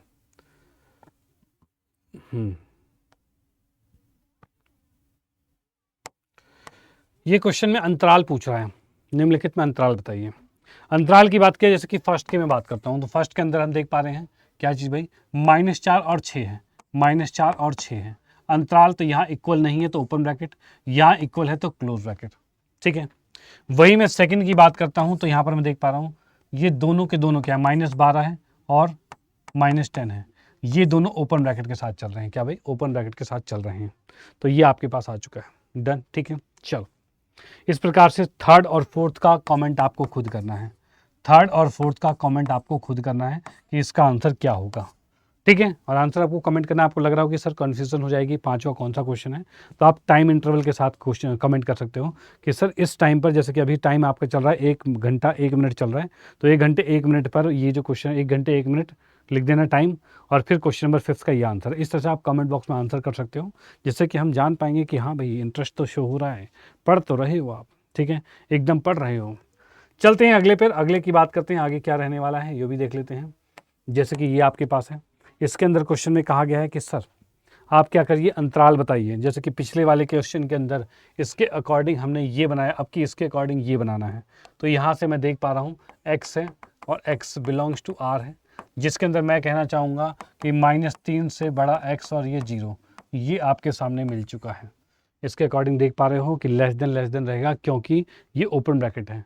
अगर क्लोज रहता तो इक्वल टू का चिन्ह भी आ जाता, ठीक है, इक्वल टू का चिन्ह भी आया था। जैसे कि मैं सेकंड की बात करता हूँ तो ये आपके पास x आएगा और x बिलोंग्स टू r आएगा, और यहाँ पर मैं देख पा रहा हूँ कितना, ये 6 है, less than equal to x है, और लेस देन इक्वल टू 12 है। ये आपके सामने आ गया है, ठीक है, कोई दिक्कत परेशानी नहीं, एकदम ओके, डन है एकदम, ठीक है, एकदम डन होगी बात। चलते हैं नेक्स्ट पर, नेक्स्ट की बात करते हैं, आगे क्या रहने वाला है। निम्नलिखित में से प्रत्येक के लिए आप कौन सा सार्वत्रिक समुच्चय का प्रस्तावित करेंगे। अब देखो इनमें से किसके लिए हम, इन दोनों के लिए हम किस चीज़ को हम क्या कहेंगे, सार्वत्रिक समुच्चय कहेंगे। इसने कहा है समकोण त्रिभुजों का समुच्चय, और ये कहा है समद्विबाहु त्रिभुजों का समुच्चय। अब इन दोनों के लिए सार्वत्रिक समुच्चय क्या होगा, तो इसके सार्वत्रिक समुच्चय की बात की जाए, यूनिवर्सल सेट की बात की जाए, तो वो हम यहाँ पर कर सकते हैं क्या चीज़ भाई, त्रिभुजों का समुच्चय। यानी कि त्रिभुज का समुच्चय का मतलब क्या हो गया, इसका मतलब ये हो गया कि हम बात कर रहे हैं समस्त त्रिभुजों का, सभी त्रिभुजों का। अब वो चाहे समकोण हो, चाहे समद्विबाहु हो, या समबाहु हो, चाहे जो भी हो, सभी त्रिभुज की बात कर रहे हैं। तो बिल्कुल सभी त्रिभुज के अंदर ये दोनों त्रिभुज आ रहे हैं, तो बिल्कुल आ रहे हैं, तो ये इसके लिए सार्वत्रिक समुच्चय बन चुका है, ठीक है, कोई दिक्कत नहीं है, एकदम ओके हो गई बात, डन। अब जैसे कि ये वाला प्रश्न हम देख लेते हैं। इस प्रश्न में कह रहा है ए आपको समुच्चय दे रखा है, बी आपको दे रखा है, सी दे रखा है। इन तीनों समुच्चय के लिए, ए बी सी के लिए निम्नलिखित में से कौन सा सार्वत्रिक समुच्चय होगा। इन तीनों के लिए कौन सा सार्वत्रिक समुच्चय होगा। जैसे कि मैं बात करता हूँ 135, क्या इसके अंदर मौजूद है 135, हाँ जी सर मौजूद है। फिर 246 मौजूद है, हाँ जी सर ये इसके लिए मौजूद है। फिर 02468 है, नहीं 8 मिसिंग हो रहा है, 8 मिसिंग हो रहा है, 8 नहीं है, इसलिए हमने इसको हटा दिया। 5 के अंदर तो कुछ भी नहीं है, जिसको पहले हटा दो, ठीक है। अब इसकी अगर मैं बात करता हूँ, यहाँ पर की बात करता हूँ, इसके अंदर आप देख पा रहे हो 0 इसके अंदर अवेलेबल नहीं है, तो इसको भी हटा दिया। इसमें जब मैं चेक करता हूँ तो क्या होता है, तो 135, तो हाँ जी सर 135 मौजूद है। फिर 246, तो 246 भी मौजूद है, बहुत बढ़िया। फिर 0 और फिर 2 और फिर 4 6 8, हाँ जी मौजूद है। सर कुछ एक्स्ट्रा भी है, तो एक्स्ट्रा है तो कोई दिक्कत नहीं है। बस एक चीज़ का ध्यान रखना, जितने भी यहाँ पर समुच्चय दिए हैं ये सभी समुच्चय के अवयव इसके अंदर होने चाहिए। इसका मतलब आप कह पाओगे कि ये जो थर्ड वाला आपके पास है, ये थर्ड वाला आपका ए बी सी का सार्वत्रिक समुच्चय कहलाएगा। इसके लिए भगवान कहलाएगा, क्योंकि ये सभी के सभी इसके अंदर मौजूद हैं। ठीक है, इसके अंदर मौजूद हैं। डन, ठीक है। चलो अब इसके बाद नेक्स्ट की हम बात करते हैं, तो आता है वेन डायग्राम, वेन आरेख की बात करते हैं। देखो अभी तक जो समुच्चय हम पढ़ रहे थे, उन समुच्चय के अंदर हमने जाना कि भाई किस प्रकार से एक दूसरे के अंदर मौजूद था, उपसमुच्चय था। लेकिन अब होता यह है कि इनको थोड़ा सा फील करने वाली बात होती है। हम समझ पाएँ, इसको जान पाएँ, एकदम से फील करके समझ पाएँ तो मज़ा आता है। और फीलिंग तब आएगी जब आप वेन डायग्राम की बात करोगे, वेन आरेख की बात करोगे, इससे आप समझोगे तो। ठीक है, वेन आरेख की अगर मैं बात करता हूँ तो इसके अंदर एक चीज़ का ध्यान रखना आपको इसके अंदर देखने को मिलेगा इस तरह से रेक्टेंगल। ठीक है, ये रेक्टेंगल देखने को मिलेगा जो कि यू होगा, जिसे आप कहोगे सार्वत्रिक समुच्चय कहोगे। ठीक है, यानी यूनिवर्सल सेट होगा ये पूरा सा। इसी के अंदर आपको दिखेगा एक ए समुच्चय दिखेगा, एक आपको बी समुच्चय दिखेगा, एक आपको सी समुच्चय दिखेगा। जो भी चीज़ दिखेगी वो इसी के अंदर देखने को मिलेगा। ठीक है, वो हम पढ़ेंगे, लेकिन आप समझ चुके हो जो अंदर समुच्चय है वो ये आ चुका है। जो बाहर जो दिख रहा है रेक्टेंगल, वो एक यूनिवर्सल सेट है, यानी सार्वत्रिक समुच्चय है। डन। जैसे कि सबसे पहले हम आते हैं किस पर, तो हम आते हैं समुच्चय के संक्रियाओं के ऊपर, ऑपरेशंस के ऊपर, सेट के ऊपर, जिसके अंदर सबसे इंपॉर्टेंट बातें क्या है। सबसे पहले आता है समुच्चय में सम्मिलन की बात करेंगे, यानी यूनियन की बात करेंगे। फिर समुच्चय में सर्वनिष्ठ की बात करेंगे, यानी इंटरसेक्शन की बात करेंगे। समुच्चय में अंतर की बात करेंगे, यानी डिफरेंस की बात करेंगे। और उसके बाद समुच्चय में पूरक की बात करेंगे, यानी कॉम्प्लीमेंट की बात करेंगे। ये 4 पार्ट हैं जो कि आपको बिल्कुल प्रॉपर बढ़िया से आने चाहिए। इसी पर आधारित प्रश्न आपके एग्जाम में पूछे जाते हैं, ध्यान रखना। ठीक है, अब इसको हम जानते हैं किस प्रकार से ये रहेगा। यहाँ पर देखा समुच्चय का सम्मिलन, यूनियन ऑफ सेट की हम बात करते हैं। यूनियन किस प्रकार से होगा, तो यूनियन की अगर मैं बात करता हूँ तो मैं यहाँ पर देख पा रहा हूँ A union B, A union B, यानी जिसके अंदर चीज़ें जुड़ जाती है। जुड़ती कैसे हैं, तो मैं आपसे कहूँ कि ए समुच्चय आपके पास दिया हुआ है, दोनों तरीके से बताऊंगा, रोस्टर तरीके से भी और वेन डायग्राम से भी। ए आपके पास है 1 2 3 और 4 है। बी समुच्चय आपको दिया हुआ है क्या भाई, 4 5 और 6 दे रखा है। अगर मैं कहता हूं ए यूनियन बी, कहता हूं यूनियन की बात करते हैं, सम्मिलन की बात करते हैं, तो उस कंडीशन में ये दोनों आपस में जुड़ेंगे। तो 1 आएगा, 2 आएगा, 3 आएगा, 4 आएगा। फिर ये भी 4 लिखूं तो नहीं है, चीज़ें रिपीट कभी नहीं होती। 4 मौजूद है तो छोड़ दो, फिर आएगा 5 और 6, यानी कि ये आपके सामने ए यूनियन बी आ गया। इस प्रकार से मैं देख पा रहा हूँ ए और बी दोनों जुड़ जा रहे हैं, और जो चीज़ ओवरलैप हो रही है, जो चीज़ 4 मैच करता है, उसको एक बार लिखना है।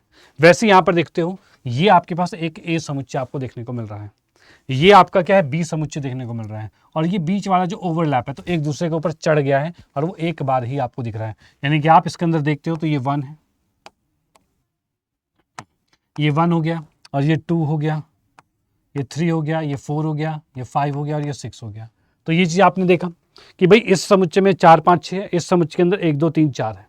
ये 4 जो है वो ओवरलैप है दोनों में, दोनों के अंदर ओवरलैप हो रहा है। इस प्रकार से आप देख पा रहे हो यूनियन की कंडीशन को, यानी सम्मिलन की कंडीशन को ऐसे प्रदर्शित किया जाता है वेन डायग्राम के अंदर।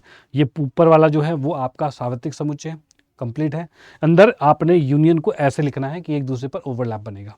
ठीक है, कोई दिक्कत नहीं। और इसका सिंबल जो होता है वो इस प्रकार से होता है, ए यूनियन बी कहा जाता है, ए यूनियन बी, जो कि मैंने यहाँ लिखा है ए यूनियन बी। ये जो यूनियन का चिन्ह है, यही सम्मिलन का चिन्ह हो रहा है।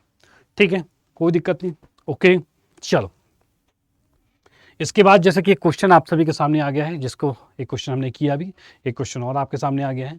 इसके अंदर कह रखा है, ये जो क्वेश्चन आपके पास है कि भैया बताइए ए और बी आपको दिया है, तो ए यूनियन बी क्या होगा, ए यूनियन बी क्या होगा। तो सिंपल सी कहानी भाई, 2 4 6 और 8 हमने किया, ये लिख दिया।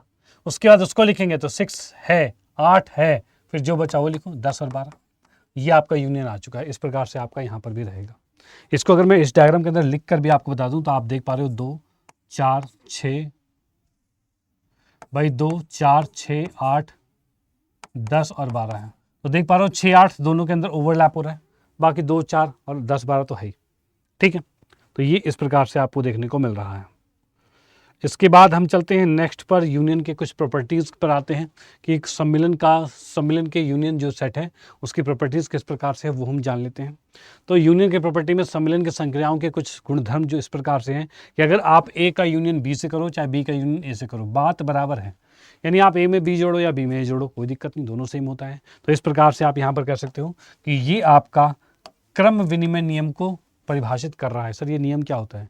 नियम सिंपल सी ये बात है, अगर ए और B, A union B, B union A के बराबर होता है, यानी इसके क्रम को उल्टा फुल्टा करने से इस पर कोई प्रभाव नहीं पड़ रहा है, तो इसका मतलब ये क्रम वाले नियम को, क्रम विनिमय नियम मतलब इंटरचेंजिंग वाले नियम को ये क्या कर रहा है? सेटिस्फाई कर रहा है।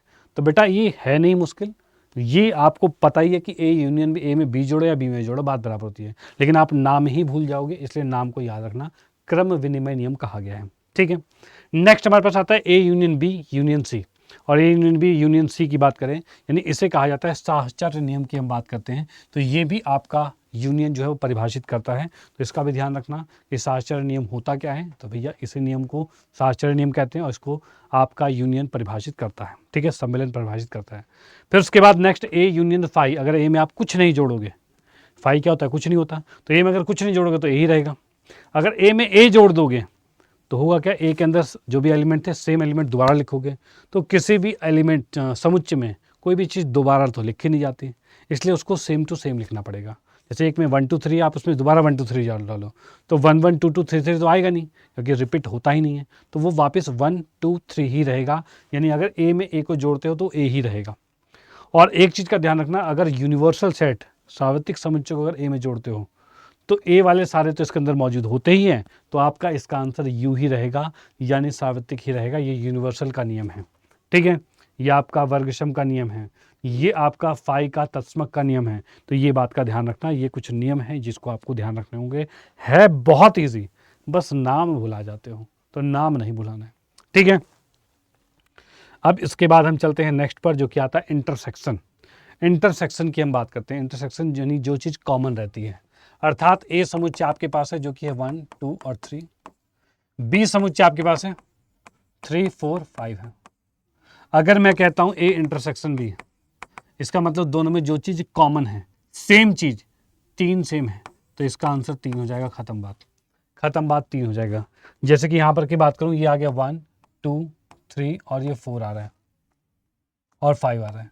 तो आप यहाँ पर देख पा रहे हो, ये जो आपके पास इंटरसेक्शन है वो ये बीच वाला पोर्शन जो आपको दिख रहा है, जो आपको ये बीच वाला पोर्शन दिख रहा है, इसे ही आप इंटरसेक्शन कहते हो। और इस प्रकार से आप देख पा रहे हो बीच में कॉमन चीज़ आ रही है 3, और वही मैंने यहाँ पर लिखा है इंटरसेक्शन के तौर पर 3, इसका आंसर आ चुका है। और इसे इंटरसेक्शन कहते हैं, नाम याद रखना। इस तरह से उल्टा यू रहता है और इस हिंदी में सर्वनिष्ठ कहा जाता है। ठीक है, ओके। अब देखो क्या है, कई बार ऐसा होता है कि ओवरलैप कर रहा है, एक दूसरे पर जुड़ रहा है, तो उस अकॉर्डिंग तो आपका आंसर आ गया। कई बार नहीं जुड़ रहा है, दोनों दूर दूर आ गए हैं, दूर दूर आ गए हैं, तो ऐसी कंडीशन में क्या होगा? तो बेटा ध्यान रखना, ऐसी कंडीशन में ए इंटरसेक्शन बी, तो सर कॉमन तो कुछ है ही नहीं, तो इसका मतलब ये फाई कहलाएगा। ऐसी कंडीशन में ए इंटरसेक्शन बी क्या होगा? फाई कहलाएगा, कुछ भी कॉमन नहीं आ रहा है। ठीक है, डन। चलो, क्वेश्चन आपके पास दे रखा है, ए आपको पता है, बी आपको पता है, ए इंटरसेक्शन बी ज्ञात करना है। इसी प्रकार से A intersection B equal to B दिखाना है। तो भैया अगर मैं ए इंटरसेक्शन बी करूं, तो इसके हिसाब से अगर मैं करना चाहूं, तो इस कंडीशन में जब मैं जोड़ता हूं ए और बी को, तो 1 2 3 4 5 6 7 8 9 10 है, और ये 2 3 5 7 है। तो भाई 1 को मैंने 1 लिखा, 2 को 2 लिखा, 3 4 5। अच्छा, इसमें क्या चाहिए कि इंटरसेक्शन, मतलब जो चीज़ सेम है वो देखना है। तो मैंने बी में देखा 2 और इसमें देखा 2, हाँ जी मिल रहा है। फिर देखा 3, इसमें देखा 3 मिल रहा है। फिर देखा 5, इसमें भी 5 मिल रहा है। फिर देखा 7, तो इसमें भी 7 मिल रहा है। अर्थात मैं यहाँ पर देख पा रहा हूँ दोनों में जो सेम होता है वो लिखा जाता है। तो दोनों में सेम क्या है? तो ये है 2 3 5 7, ये दिख रहा है। और ये तो आपको साफ साफ दिख रहा है, ये तो बी ही है, तो आपका बी आंसर आ जाएगा, बी आंसर आ जाएगा। ठीक है, अब मैं इसी के लिए आपको बता दूं कि आपको साफ साफ दिख रहा है ये बी सारा ए के अंदर मौजूद है, यानी आपको पता है B is a subset of A. भाई बी ए के अंदर मौजूद है, मतलब बी ए का सबसेट होता है, उपसमुच्चय होता है, इतना तो पता है, अभी बताया था उपसमुच्चय के बारे में। अगर बी ए का समुच्चय है, जब बी ए का समुच्चय है तब इनका जो इंटरसेक्शन आप करोगे, इनका जो इंटरसेक्शन आप करोगे वो आपका वापस बी ही आ जाएगा, वापस बी ही आ जाएगा, ये बात का ध्यान रखना। ठीक है, वापस बी ही आ जाएगा, ये बात का ध्यान रखना। इतनी बात कंफर्म है, कोई दिक्कत नहीं? डन, इतनी बात कंफर्म है, कोई दिक्कत नहीं है भाई? फटाफट से बताइए यस सर, एकदम क्लियर होगी बात, कोई दिक्कत नहीं है, एकदम क्लियर है, कोई दिक्कत नहीं है। ठीक है, चलो अब चलते हैं नेक्स्ट पर। नेक्स्ट की हम बात करते हैं, आगे क्या रहने वाला है वो भी हम जान लेते हैं। इसके अंदर हम देखेंगे इसी के कुछ गुणधर्म के बारे में, इंटरसेक्शन के गुणधर्म के बारे में, कि भाई अगर ए इंटरसेक्शन बी की बात करें तो वो बी इंटरसेक्शन ए के बराबर होता है, ये बात का ध्यान रखना। ये बराबर होता है यानी ए के साथ बी का कॉमन करो या बी के साथ ए, बात बराबर है यानी क्रम विनिमय नियम को सेटिस्फाई कर रहा है। वैसे ही आपके पास ए इंटरसेक्शन बी को अगर सी से करें या ए को बी इंटरसेक्शन सी से करें, सेम होता है, मतलब ये साहचर्य नियम को भी प्रदर्शित कर रहा है। वही अगर मैं फाई के साथ ए को कॉमन करता हूँ, फाई में कुछ नहीं है, ए में सब कुछ, बहुत सारी चीज़ें हैं, दोनों में सेम क्या है? तो भाई सेम तो कुछ भी नहीं है, इसलिए फाई के साथ अगर ए का इंटरसेक्शन करोगे तो फाई ही आएगा, और अगर यूनिवर्सल के साथ ए का इंटरसेक्शन करोगे तो ए ही रहेगा, ये बात का ध्यान रखना, क्योंकि ए आपका यूनिवर्सल में मौजूद ही रहेगा, इसका मतलब कॉमन चीज़ ए ही रहेगी, तो ए आ जाएगा। वही ए और ए के बीच कॉमन चीज़, तो सर वो तो पूरा ही सेम होता है, तो पूरा ही सेम, तो वापस ए ही आ जाएगा। उसके बाद ये वाला वितरण नियम, तो भैया ये सबसे इंपॉर्टेंट है, ध्यान रखना, बहुत जगह यूज भी होता है कि ए का इंटरसेक्शन अगर बी यूनियन सी के साथ करता हूँ तो ये इंटरसेक्शन बी के साथ आएगा, फिर ये इंटरसेक्शन सी के साथ आएगा, और बीच में यूनियन था वो यूनियन रह जाएगा। उसी प्रकार से जैसे कि समझ लो इंटरसेक्शन गुना है और यूनियन जोड़ है, तो ये अंदर गुना होगा तो ए बी के साथ होगा और ए जो है सी के साथ होगा, बीच वाला यूनियन यानी जोड़ प्लस में रह जाएगा। इस प्रकार से ये वितरण का नियम होता है, वितरण का नियम है, वितरण या बंटन नियम भी कहा जाता है, तो इस प्रकार से आप इसको भी ध्यान रखोगे। ठीक है, तो ये नियम कुछ हैं जो कि आपको प्रॉपर पता होने चाहिए। डन डन डन एकदम ठीक है। चलो अब चलते हैं नेक्स्ट पर, नेक्स्ट की बात करते हैं। आगे हम जैसे कि देख पा रहे हैं कि ये आपके पास दिया हुआ है, जैसे इसके अंदर कहा जाए बी यूनियन सी क्या होगा, तो बी यूनियन सी की बात करें तो बी और सी में सेम चीज क्या दिख रही है? यूनियन की बात कर रहे हैं। यूनियन का मतलब आपके पास जाएगा ये वाली चीज,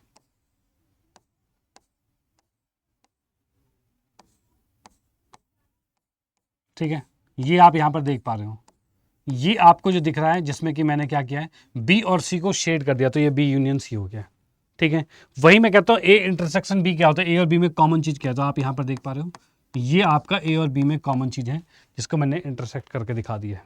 ठीक है, ये दोनों के डायग्राम के थ्रू मैंने बता दिया कौन सी चीज क्या बन रही है। डन। जैसे क्या आता है ए इंटरसेक्शन में बी यूनियन सी की बात की, तो A intersection B union C की अगर बात की जाए तो इस कंडीशन पे ध्यान रखना, इसका जो ग्राफ बनेगा वो ये वाला बन रहा है आपका, ये बनेगा, इसको भी ध्यान रखना है। ठीक है, इसको ध्यान रखना है। ए इंटरसेक्शन सी की बात की तो ये वाला बन रहा है, ये भी आपको ध्यान रखना है। ओके, कोई दिक्कत नहीं है। वही आपके पास आता है A intersection B union A intersection C है, तो ये भी आपका यही वाली चीज़ देखने को मिल रही है। अब देखो क्या चीज़ है, अभी हमने वितरण नियम में देखा था कि ये वाली चीज़ इसके इक्वल होती है, सेम टू सेम होती है, तो ग्राफ भी सेम टू सेम रहेगा ना, अलग थोड़ी रहेगा, सेम टू सेम रहेगा। बिल्कुल ठीक है, डन। तो इसी प्रकार से ये बिल्कुल मौजूद हो चुका है। अब चलते हैं नेक्स्ट पर, नेक्स्ट की हम बात करते हैं। तो यहाँ से मैं देखता हूँ डिफरेंस की बात करते हैं, डिफरेंस कैसे निकाला जाता है। तो डिफरेंस की अगर मैं बात करता हूँ तो जैसे कि आपके सामने ए समुच्चय है जो कि आपको दिया हुआ है 1 2 3 और 4, एक आपके पास बी समुच्चय है जो कि आपको दे रखा है 3 4 5 और 6 दे रखा है। अगर मैं कहता हूँ a माइनस बी कहता हूँ तो इस कंडीशन में क्या होगा, आप a में से b को घटा दो। क्या घटाना है, तो जो b के अंदर सेम चीज दिख रहा है, जैसे 3 4 इसमें दिख रहा है, वो हटा दो, आपके पास 1 और 2, ये आंसर हो जाएगा। अर्थात आप देख पा रहे हो ये पूरा a है और ये आपका b है। अगर a में से b को हटा दूंगा तो आप देख पा रहे हो यही वाला तो पूरा डिलीट हुआ है, बस इस a का ये पोर्शन तो बच गया ना। तो आप कभी भी अगर माइनस की बात करते हो, डिफरेंस की बात करते हो, तो ऐसी कंडीशन में क्या होगा, तो आप पहले वाला समुच्चय जो होता है वो तो आपका कंप्लीट रहेगा, उसमें से जो चीज़ कॉमन रहेगी वो डिलीट हो जाएगा, इसमें जो एक्स्ट्रा है उसकी कोई वैल्यू नहीं है, वो आपका एक्स्ट्रा में रहेगा, वो माइनस हट गया। इसमें से अगर इस बी को मैं काट के निकाल दूं तो भाई बचा क्या, तो ये ए का ये वाला पोर्शन बचा। अब इसमें कुछ एक्स्ट्रा था नहीं था, मुझे क्या फर्क पड़ता है, मैंने तो इसको उठाकर निकाल दिया। निकालने का मतलब उसका यूज़ नहीं करना, सिर्फ जो बचा वही चीज़। तो वैसे यहाँ पर है, आपने इसमें से 3 4 को निकाल दिया और बाकी जो चीज़ थी वो भी निकाल दिया, वो माइनस करके जो बचा 1 2 ये लिख दिया है। ठीक है, ये बात का ध्यान रखना। इसके बाद आता है इसमें डिफरेंस की अगर मैं बात करता हूँ तो हम देख पा रहे हैं इसके अंदर मैं थोड़ा सा कलरफुल शेडिंग कर देता हूँ इसमें, जिससे कि थोड़ा सा ध्यान रहे आपको। ये आपका जो दिख रहा है, ये आपको दिख रहा है A-B दिख रहा है, ठीक है। यहीं पर मैं बात करता हूँ ये वाला, ये आपका दिख रहा है जो आपका इंटरसेक्शन दिख रहा है, ठीक है। इसके बाद यहां पर की बात करते हैं तो ये वाला जो आपको दिख रहा है, ये आपको B-A दिख रहा है, ठीक है। ये वाला आपका B-A दिख रहा है। इसमें नॉर्मल सी कहानी अगर मैं लिखता हूं कि भाई कौन सी चीज़ क्या थी, तो ये आपका A था, ये आपका B था, ठीक है। A में से B घटाओगे तो ये बचेगा, B में से A घटाओगे तो ये बचेगा पिंक वाला, और जो बीच वाला इंटरसेक्शन है वो ये वाला है, ठीक है। ये बात क्लियर, कोई दिक्कत नहीं, एकदम डन, एकदम डन होगी बात, ठीक है। चलो, डिफरेंस भी हमें ये समझ में आ जाता है। इसके बाद हम चलेंगे नेक्स्ट पर। नेक्स्ट जैसे कि मेरे पास एक क्वेश्चन आता है, क्वेश्चन के तहत मैं समझता हूँ कि आपके सामने मान लीजिए कि V आपको ये दे रखा है, वोवेल दे रखा है, B आपको एक और अल्फ़ाबेट दे रखा है, मतलब समुच्चय दे रखा है। अब V-B कहा गया है, ठीक है। V-B कहा गया है, अब इसको समझते हैं V-B क्या है। इसके हल पर जब मैं आता हूँ तो ये आपके पास आ रहा है V-B आ रहा है। तो V आपके पास क्या था, तो A-E-I-O-U था, इसमें से मैं कट करूँगा तो A से आपका A कट गया है, और I से आपका I कट गया है, और U से आपका U कट गया है। बचा क्या है, तो बचा यहाँ पर E और O बचा हुआ है। बस खत्म बात, तो खत्म, बस यही इसका आंसर हो गया। V-B इतना आ गया है। वहीं पर अगर B-V की बात की जाए तो क्या होगा, तो B-V अगर मैं करता हूं तो आपको B में से V को घटाना है। तो V को घटाना तो यहां से आप काटना शुरू करोगे, तो भाई A में से V ये घटेगा, यानी इस B में से इसको घटाऊंगा तो ये वाला कटेगा इससे। फिर क्या कट रहा है भाई, I से कट गया I, U से कट गया U, और अब आप देख पा रहे हो K बचा है बस। यानी कि अगर B में से आप V को घटा रहे हो तो B के अंदर जो बचा हुआ है वही आंसर होगा। अगर आप V में से B को घटा रहे हो तो V में जो बचा होगा वो आंसर आएगा। आप देख पा रहे हो सेम चीज़ थी, A-I-U, ये कट गया है। अगर इसमें से इसको घटाया तो इसके बचे हुए 2 आ गए, इसमें से इसको घटाया तो उसका बचा हुआ एक जो K है वो यहाँ पर आ जाएगा, ठीक है। ये K आपके सामने आ चुका है। इतनी बात क्लियर है, कोई दिक्कत नहीं, बिल्कुल डन, ठीक है। इतनी बात क्लियर है, कोई दिक्कत नहीं है, एकदम डन डन डन होगी बात, ठीक है। चलो, ये मुद्दा भी बिल्कुल क्लियर होता है। अब आते हैं नेक्स्ट पर। जैसे कि क्वेश्चन निम्नलिखित समुच्चय में से युग्म का सम्मिलन अब इसमें ज्ञात करना है। अब देखो, अब ऐसे क्वेश्चंस आपको खुद से ट्राई करने होंगे। सम्मिलन ज्ञात करना है, यूनियन ज्ञात करना है, तो आप इसमें इसका यूनियन ज्ञात करोगे तो आपको साफ साफ दिख रहा है X यूनियन Y की बात की जाए तो ये क्या हो जाएगा, तो ये 1, 3 और 5 हो जाएगा।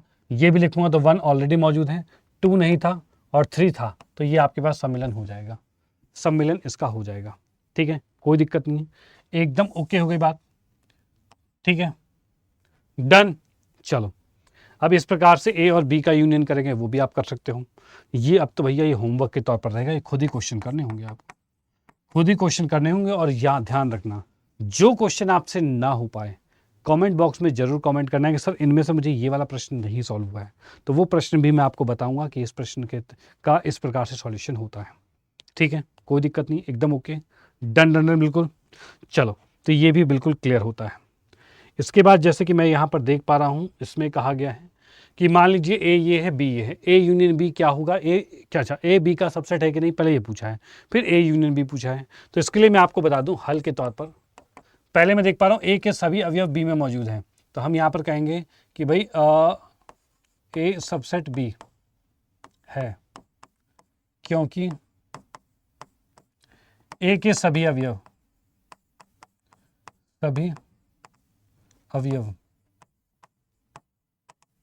B में है, भाई B में है इसलिए सबसेट होगा, ठीक है। और इसके बाद मैं यहां पर से कहूंगा तब A यूनियन B कितना होगा, तो A यूनियन B की बात करें, A में B को जोड़ेंगे तो A और A मिलकर क्या हो जाएगा, A ही रहेगा, B में B मिलकर B ही रहेगा, और C भी आ जाएगा, ठीक है। इसका मतलब आप देख पा रहे हो A यूनियन B जो आपके सामने बचा है, ये तो सर वही चीज़ B बन गया है। और यही चीज़ थोड़ी देर पहले मैंने बताई थी कि जब कभी एक दूसरे का उपसमुच्चय होता है तो इनका यूनियन जो रहेगा वो एक एलिमेंट आ जाएगा बड़ा वाला, यानी कि B वाला आपका आ जाएगा आंसर, ठीक है। B वाला आपका आंसर आ जाएगा। इतनी बात क्लियर, कोई दिक्कत नहीं, डन एकदम, ठीक है। चलो अब चलते हैं नेक्स्ट पर, नेक्स्ट की हम बात करते हैं आगे क्या रहने वाला है। अच्छा, इसी का देखो ये वाला क्वेश्चन कैसे है, ए बी का उपसमुच्चय है, तब ए यूनियन बी क्या होगा। तो अभी थोड़ी देर पहले बताया था कि जब कभी उपसमुच्चय होता है तो ए यूनियन बी जो रहेगा वो आपका बी ही कहलाएगा, बी ही कहलाएगा। अभी तो जस्ट बताया था मैंने। तो बिना एलिमेंट के ऐसा क्वेश्चन भी दे सकता है कि इसमें अवयव नहीं दे रखे और उसके बाद आपसे क्वेश्चन पूछ लिया, ठीक है। तो इसको ध्यान रखना, अगर ये उपसमुच्चय है तो यूनियन जो होगा वो बी ही रहेगा, जो बड़ा वाला होगा वही रहेगा। अब आते हैं कॉम्प्लीमेंट ऑफ सेट की बात करते हैं। कॉम्प्लीमेंट कैसे निकालते हैं, यानी पूरक कैसे निकाला जाता है, पूरक को भी जान लेते हैं। तो पूरक की अगर मैं बात करता हूं तो यहां से सिंपल सी कहानी ये है कि अगर आपके पास ए समुच्चय है, ए का पूरक निकालना है, तो इसका मतलब ये होगा कि आप यूनिवर्सल में से ए को घटा दोगे, यूनिवर्सल में से ए को घटा दोगे, पूरे यूनिवर्सल में से। जैसे मैंने कहा था ये पूरे को यूनिवर्सल कहा जाता है, उसमें से अगर ए को घटा दोगे तो ये आ जाएगा ए डैश आ जाएगा, डैश दिख रहा है आपको, ए डैश आ जाएगा। तो ए का पूरक यानी कि आप उसे ए का डैश कहते हो, इस प्रकार से ये ए का डैश से पूरक कहा जाता है। और ये आप निकालते हो पूरे यूनिवर्सल में से ए को घटाकर निकालते हो, ठीक है। ये बात का ध्यान रखना। जैसे कि यहाँ पर कुछ नियम इसके देख लेते हैं कि अगर, अच्छा नियम से पहले क्वेश्चन देख लेता हूँ, छोटा सा क्वेश्चन ये है कि अगर यूनिवर्सल सेट आपके पास दिया हुआ है 1 2 3 4 और 5 दे रखा है, मान लो यू ये दे रखा है और ये समुच्चय आपको दे रखा है क्या 1 2 3 दे रखा है। अगर आपसे कहा जाए ए का पूरक निकालना है, कॉम्प्लीमेंट निकालना है, तो आप क्या करोगे, तो आप यू में से ए को घटा दोगे। अर्थात आपको क्या दिख रहा है, इसमें से इसको घटाना है, तो 1 2 3 हटाया, बच गया 4 और 5, बस ये आपका ए का कॉम्प्लीमेंट निकल गया, ठीक है। ये एक एग्जाम्पल के तौर पर बता दिया है। इसके बाद हम इसके प्रॉपर्टीज़ पर आते हैं, नियम पर आते हैं। नियम क्या कहता है कि अगर ए में ए के नहीं को जोड़ दिया जाए यानी यूनियन कर दिया जाए तो क्या होगा। अब देखिए यहाँ पर अगर मैं ये देखूँ तो ये वाला ए था और ए का कॉम्प्लीमेंट, इसके बाहर की जो भी चीज़ है वो सारा कॉम्प्लीमेंट है। अगर इन दोनों को जोड़ दिया जाए तो क्या बनेगा, तो इन दोनों को बाहर और अंदर को जोड़ोगे तो पूरा एक यूनिवर्सल सेट बन जाएगा, सार्वत्रिक समुच्चय बन जाएगा, बिल्कुल। तो वही चीज़ यहाँ पर लिखा हुआ है, ए में अगर यू के परिवर्त को जोड़ते हो, यूनियन करते हो तो यू आएगा, और ए में ए के परिवर्त को जब इंटरसेक्शन करते हो यानी कि कॉमन चीज़ निकालना चाहते हो, यानी कि फिर से मैं इसी में कहूँ कि इस अंदर वाले में इस बाहर वाले में सेम चीज़ क्या है, तो कुछ भी सेम नहीं है। वो भैया बाहर है, ये अंदर है, कोई ओवरलैप तो है नहीं, एक दूसरे पर तो आ नहीं रहा, जो सेम होगा सेम कुछ नहीं होगा। इसी प्रकार से हम यहाँ पर देख पा रहे हैं इनका इंटरसेक्शन 5 होता है, कुछ भी नहीं होता कॉमन। उसके बाद क्या है, डी मॉर्गन्स का नियम है, बहुत ही फेमस नियम है, ये बिल्कुल आपको पता होना चाहिए कि अगर ए यूनियन बी का कॉम्प्लीमेंट आपको दिया हुआ है तो इस कंडीशन पे आप ए कॉम्प्लीमेंट और इंटरसेक्शन बी कॉम्प्लीमेंट करोगे, यानी यूनियन आपका इंटरसेक्शन में तब्दील हो जाता है और ए का कॉम्प्लीमेंट होगा, बी का कॉम्प्लीमेंट हो जाएगा, पूरक हो जाएगा, ए का पूरक बी का पूरक हो जाएगा। वैसे अगर हम बात करते हैं यहाँ पर इस इंटरसेक्शन के तौर पर ये रहेगा, ये मैं थोड़ा ठीक कर देता हूँ। हाँ, अगर मैं कहूँ ए इंटरसेक्शन बी का कॉम्प्लीमेंट है तो ए का कॉम्प्लीमेंट यूनियन बी का कॉम्प्लीमेंट, ऐसा आपको देखने को मिल जाएगा, ठीक है। द्विपूरक नियम का मतलब क्या है, यानी एक का कॉम्प्लीमेंट करते हो और दोबारा कॉम्प्लीमेंट करते हो तो वापस भैया ये हो जाएगा, वापस ये हो जाएगा, ध्यान रखना, ठीक है। नेक्स्ट, फाई का कॉम्प्लीमेंट क्या होता है, फाई मतलब कुछ भी नहीं, कुछ भी नहीं का उल्टा क्या होता है, तो सब कुछ होता है, तो वही है, कुछ भी नहीं का उल्टा सब कुछ है और सब कुछ का उल्टा कुछ भी नहीं आ जाएगा, ठीक है। उसके बाद ये नियम आपके पास आ चुके हैं, आप बिल्कुल समझ चुके हो, जान चुके हो, चलो बहुत बढ़िया। एक कुछ क्वेश्चन को देख लेते हैं, कुछ क्वेश्चन को देखते हैं, ठीक है, और फिर इसको करते हैं कंप्लीट। यहाँ पर हम देख पा रहे हैं कि भाई यूनियन आपको दे रखा है, यूनिवर्सल सेट आपको दे रखा है, ए आपको दे रखा है, बी आपको दे रखा है, सी आपको दे रखा है। अब इन नियम के अकॉर्डिंग हमें आंसर बताना है। यहाँ पर से आंसर की अगर मैं बात करता हूँ तो इसके हल पर जब मैं आता हूँ, हल के अकॉर्डिंग मैं देख पा रहा हूँ ए का कॉम्प्लीमेंट क्या होता है। ए का कॉम्प्लीमेंट होता है कि आपके पास यूनिवर्सल में से ए को घटा दो, और अगर आप यूनिवर्सल में से ए को घटाते हो, 1 2 3 4 को घटाते हो, 1 2 3 4 को घटाते हो तो बचेगा 5 6 7 8 और 9 बच जाएगा। भाई ये आपके सामने बच जाएगा, 5 6 7 8 9 बच जाएगा। वैसे अब ये तो फर्स्ट था, सेकंड की बात करते हैं। बी का कॉम्प्लीमेंट मतलब यू में से बी को घटाना है। इस प्रकार से देख पा रहा हूँ, यूनिवर्सल में से बी को घटाऊंगा तो बी घटाते तो 1 तो आ रहा है, और उसके बाद भाई 2 4 6 8 को हटा दो, 2 4 6 8 को हटा दो, 1 3 5 7 9, ये विषम संख्याएं आपके सामने आ चुकी हैं, विषम संख्याएं आपके सामने आ गई, ठीक है। ये तो आ गया बी का डैश। थर्ड की बात करते हैं, ये आता है ए यूनियन बी जो है, ए यूनियन सी जो है, इसके कॉम्प्लीमेंट की बात करते हैं। तो यहाँ से पहले मैं ए यूनियन सी की बात करूँ तो कितना आएगा, ए यूनियन सी की अगर बात की जाए तो यहां से पहले मैं यूनियन सी निकाल लेता हूं। ए यूनियन सी, सी कहां पर है, ये रहा। इन दोनों को जोड़ेंगे तो आएगा कितना भाई, जोड़ने पर यहां पर आ रहा है 1 2 3 4, ये ए के अंदर था और यहां पर क्या है 3 4 दोबारा से है, हाँ, फिर 5 6, ये आ चुका है। अब क्वेश्चन में है कि इसी के कॉम्प्लीमेंट को ढूंढना है भैया। इसी का कॉम्प्लीमेंट बताइए, मतलब इसको यूनिवर्सल में से घटाना है। यूनिवर्सल में से मुझे घटाना है ए यूनियन सी को। अब मैं देख पा रहा हूँ यूनिवर्सल 1 से लेकर 9 तक है, इसमें से 1 से लेकर 6 तक को हटा दो तो बचा क्या, तो 6 के बाद वाली संख्या यानी 7 8 9 हो जाएगा। ये आपके सामने आंसर आ गया है। ठीक है, कोई दिक्कत नहीं, एकदम डन। चलो, अब इसके बाद आता है फोर्थ वाला पार्ट, जो क्या आता है ए यूनियन बी। इसके कॉम्प्लीमेंट की हम बात करते हैं, ए यूनियन बी के कॉम्प्लीमेंट की बात करते हैं। ए यूनियन बी क्या होता है, तो हम यहाँ पर देख पा रहे हैं ए यूनियन बी के लिए, ए यूनियन बी के लिए हम देख पा रहे हैं ए है और बी है, इसके यूनियन की बात करते हैं तो हम जोड़ लेते हैं। पहले यूनियन निकालते हैं फिर आगे की कहानी देखेंगे। ए यूनियन बी की बात करें तो यहाँ से मैं देख पा रहा हूँ 1 2 3 4 और 6 और 8 आ रहा है भाई, 1 2 3 4 और 6 और 8 आ रहा है, 1 2 3 4 और 6 और 8 आ रहा है। हाँ ठीक है, ए और बी को हमने जोड़ दिया, ए यूनियन बी आ गया। इसका कॉम्प्लीमेंट कहा जा रहा है तो हम यहाँ पर देख पा रहे हैं ए यूनियन बी जो है इसका कॉम्प्लीमेंट कहा जा रहा है, तो ये यूनिवर्सल में से हमें माइनस करना पड़ेगा ए यूनियन बी को। और इस प्रकार से मैं देख पा रहा हूँ भाई क्या, यूनिवर्सल 1 से लेकर 9 तक है, उसमें से 1 2 3 4 5 6 8 को हमें हटाना है, तो बचा क्या 5 7 5 7 और कितना है 9 भाई, ये आपके सामने आ गया। ये 3 नंबर्स आ गए जो कि आप यहाँ पर देख पा रहे हो। डन भाई, जो कि आपका ए यूनियन बी का कॉम्प्लीमेंट है। डन। अब इसके बाद हम जानेंगे ए डैश का डैश। फिफ्थ आपके पास है ए के कॉम्प्लीमेंट का कॉम्प्लीमेंट, तो ध्यान रखना वो ए ही होता है, कोई दिक्कत नहीं है, वापस छोड़ दो, क्योंकि अभी हमने पढ़ा कि भैया कॉम्प्लीमेंट का कॉम्प्लीमेंट कहा जाए तो ए ही होता है, बिल्कुल यही होता है। अब आते हैं नेक्स्ट सिक्स्थ पर, जो कि आता है बी माइनस सी। बी माइनस सी की बात की जाए तो अगर बी में से सी को घटाया जाए, तो बी में से जब मैं सी को घटाता हूँ 2 4 6 8 में से इसको घटाया जाए, तो भाई आप देख पा रहे हो 2 4 6 8 में से सेम चीज़ क्या है, तो सर ये 4 सेम है और 6 सेम है, ये सेम है। अब देखिए बी में से सी को घटाना, तो बी में जो बचे हुए एलिमेंट है वो रखे जाएंगे, तो वो क्या है 2 और 8 है, ये आपके रखे जाएंगे, ये बी माइनस सी आ जाएगा। ठीक है डन। अब इसके बाद क्वेश्चन में कहा है बी माइनस सी का कॉम्प्लीमेंट चाहिए, तो आप यहाँ पर देख पा रहे हो बी माइनस सी जो है इसका कॉम्प्लीमेंट रहेगा। कॉम्प्लीमेंट क्या रहेगा इसका, तो इसका कॉम्प्लीमेंट आपके पास रहेगा यूनिवर्सल में से आप घटा दो बी माइनस सी को। ठीक है, इसका मतलब आपके पास क्या रहेगा, तो आप देख पा रहे हो 1 से लेकर 9 तक संख्या थी, उसमें से 2 और 8 को हटा दो, तो 1 3 4 5 6 7 और 9 भाई, ये आपके सामने आ गया। ठीक है, ये आपके सामने बिल्कुल आ चुका है। इतनी बात क्लियर है, कोई दिक्कत नहीं, डन। ठीक है भाई, कोई दिक्कत नहीं, एकदम डन है। फटाफट बताइए कि यस सर, मुद्दा एकदम क्लियर है, एकदम क्लियर है मुद्दा, कोई दिक्कत परेशानी नहीं। ठीक है, डन डन डन, बिल्कुल फटाफट बताइए कि यस सर बिल्कुल डन है, बिल्कुल डन है, कोई दिक्कत नहीं है। ठीक है, चलो, ये बात भी हमारे क्लियर होती है। और इसके बाद कुछ बचा है क्या,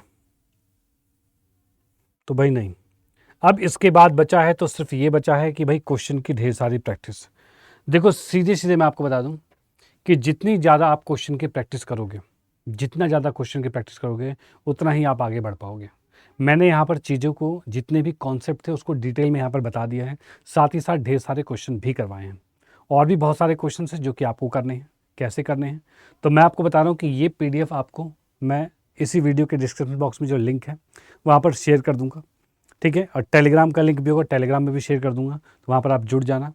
तो वहाँ पर से आप इस PDF को डाउनलोड कर लेना। डाउनलोड करने के बाद आप इसके बाकी के जितने भी क्वेश्चंस हैं वो खुद से सॉल्व कर प्रैक्टिस बढ़िया से कर लेना। और अगर आपने बढ़िया से प्रैक्टिस कर ली तो फिर आपको इस चैप्टर में एक्सपर्ट बनने में कोई नहीं रोक पाएगा, ध्यान रखना।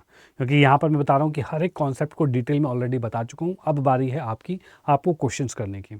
और इसके बाद जो नेक्स्ट क्लास आएगी, नेक्स्ट क्लास में हम अगला चैप्टर करने वाले हैं, उसका भी वन शॉट करेंगे, एक बेहतरीन बढ़िया तरीके से पूरे चैप्टर को एनालाइज करेंगे, समझेंगे, जानेंगे और उस पर बहुत सारे क्वेश्चन भी करेंगे। तो मेन चीज़ है कि आपको रेगुलर रहना है, डेली क्लासेस लेनी है, पढ़ते रहना है, मुस्कुराते रहना है और आगे बढ़ते रहना है। तो मिलेंगे नेक्स्ट क्लास में। ओके बाय, जय हिंद।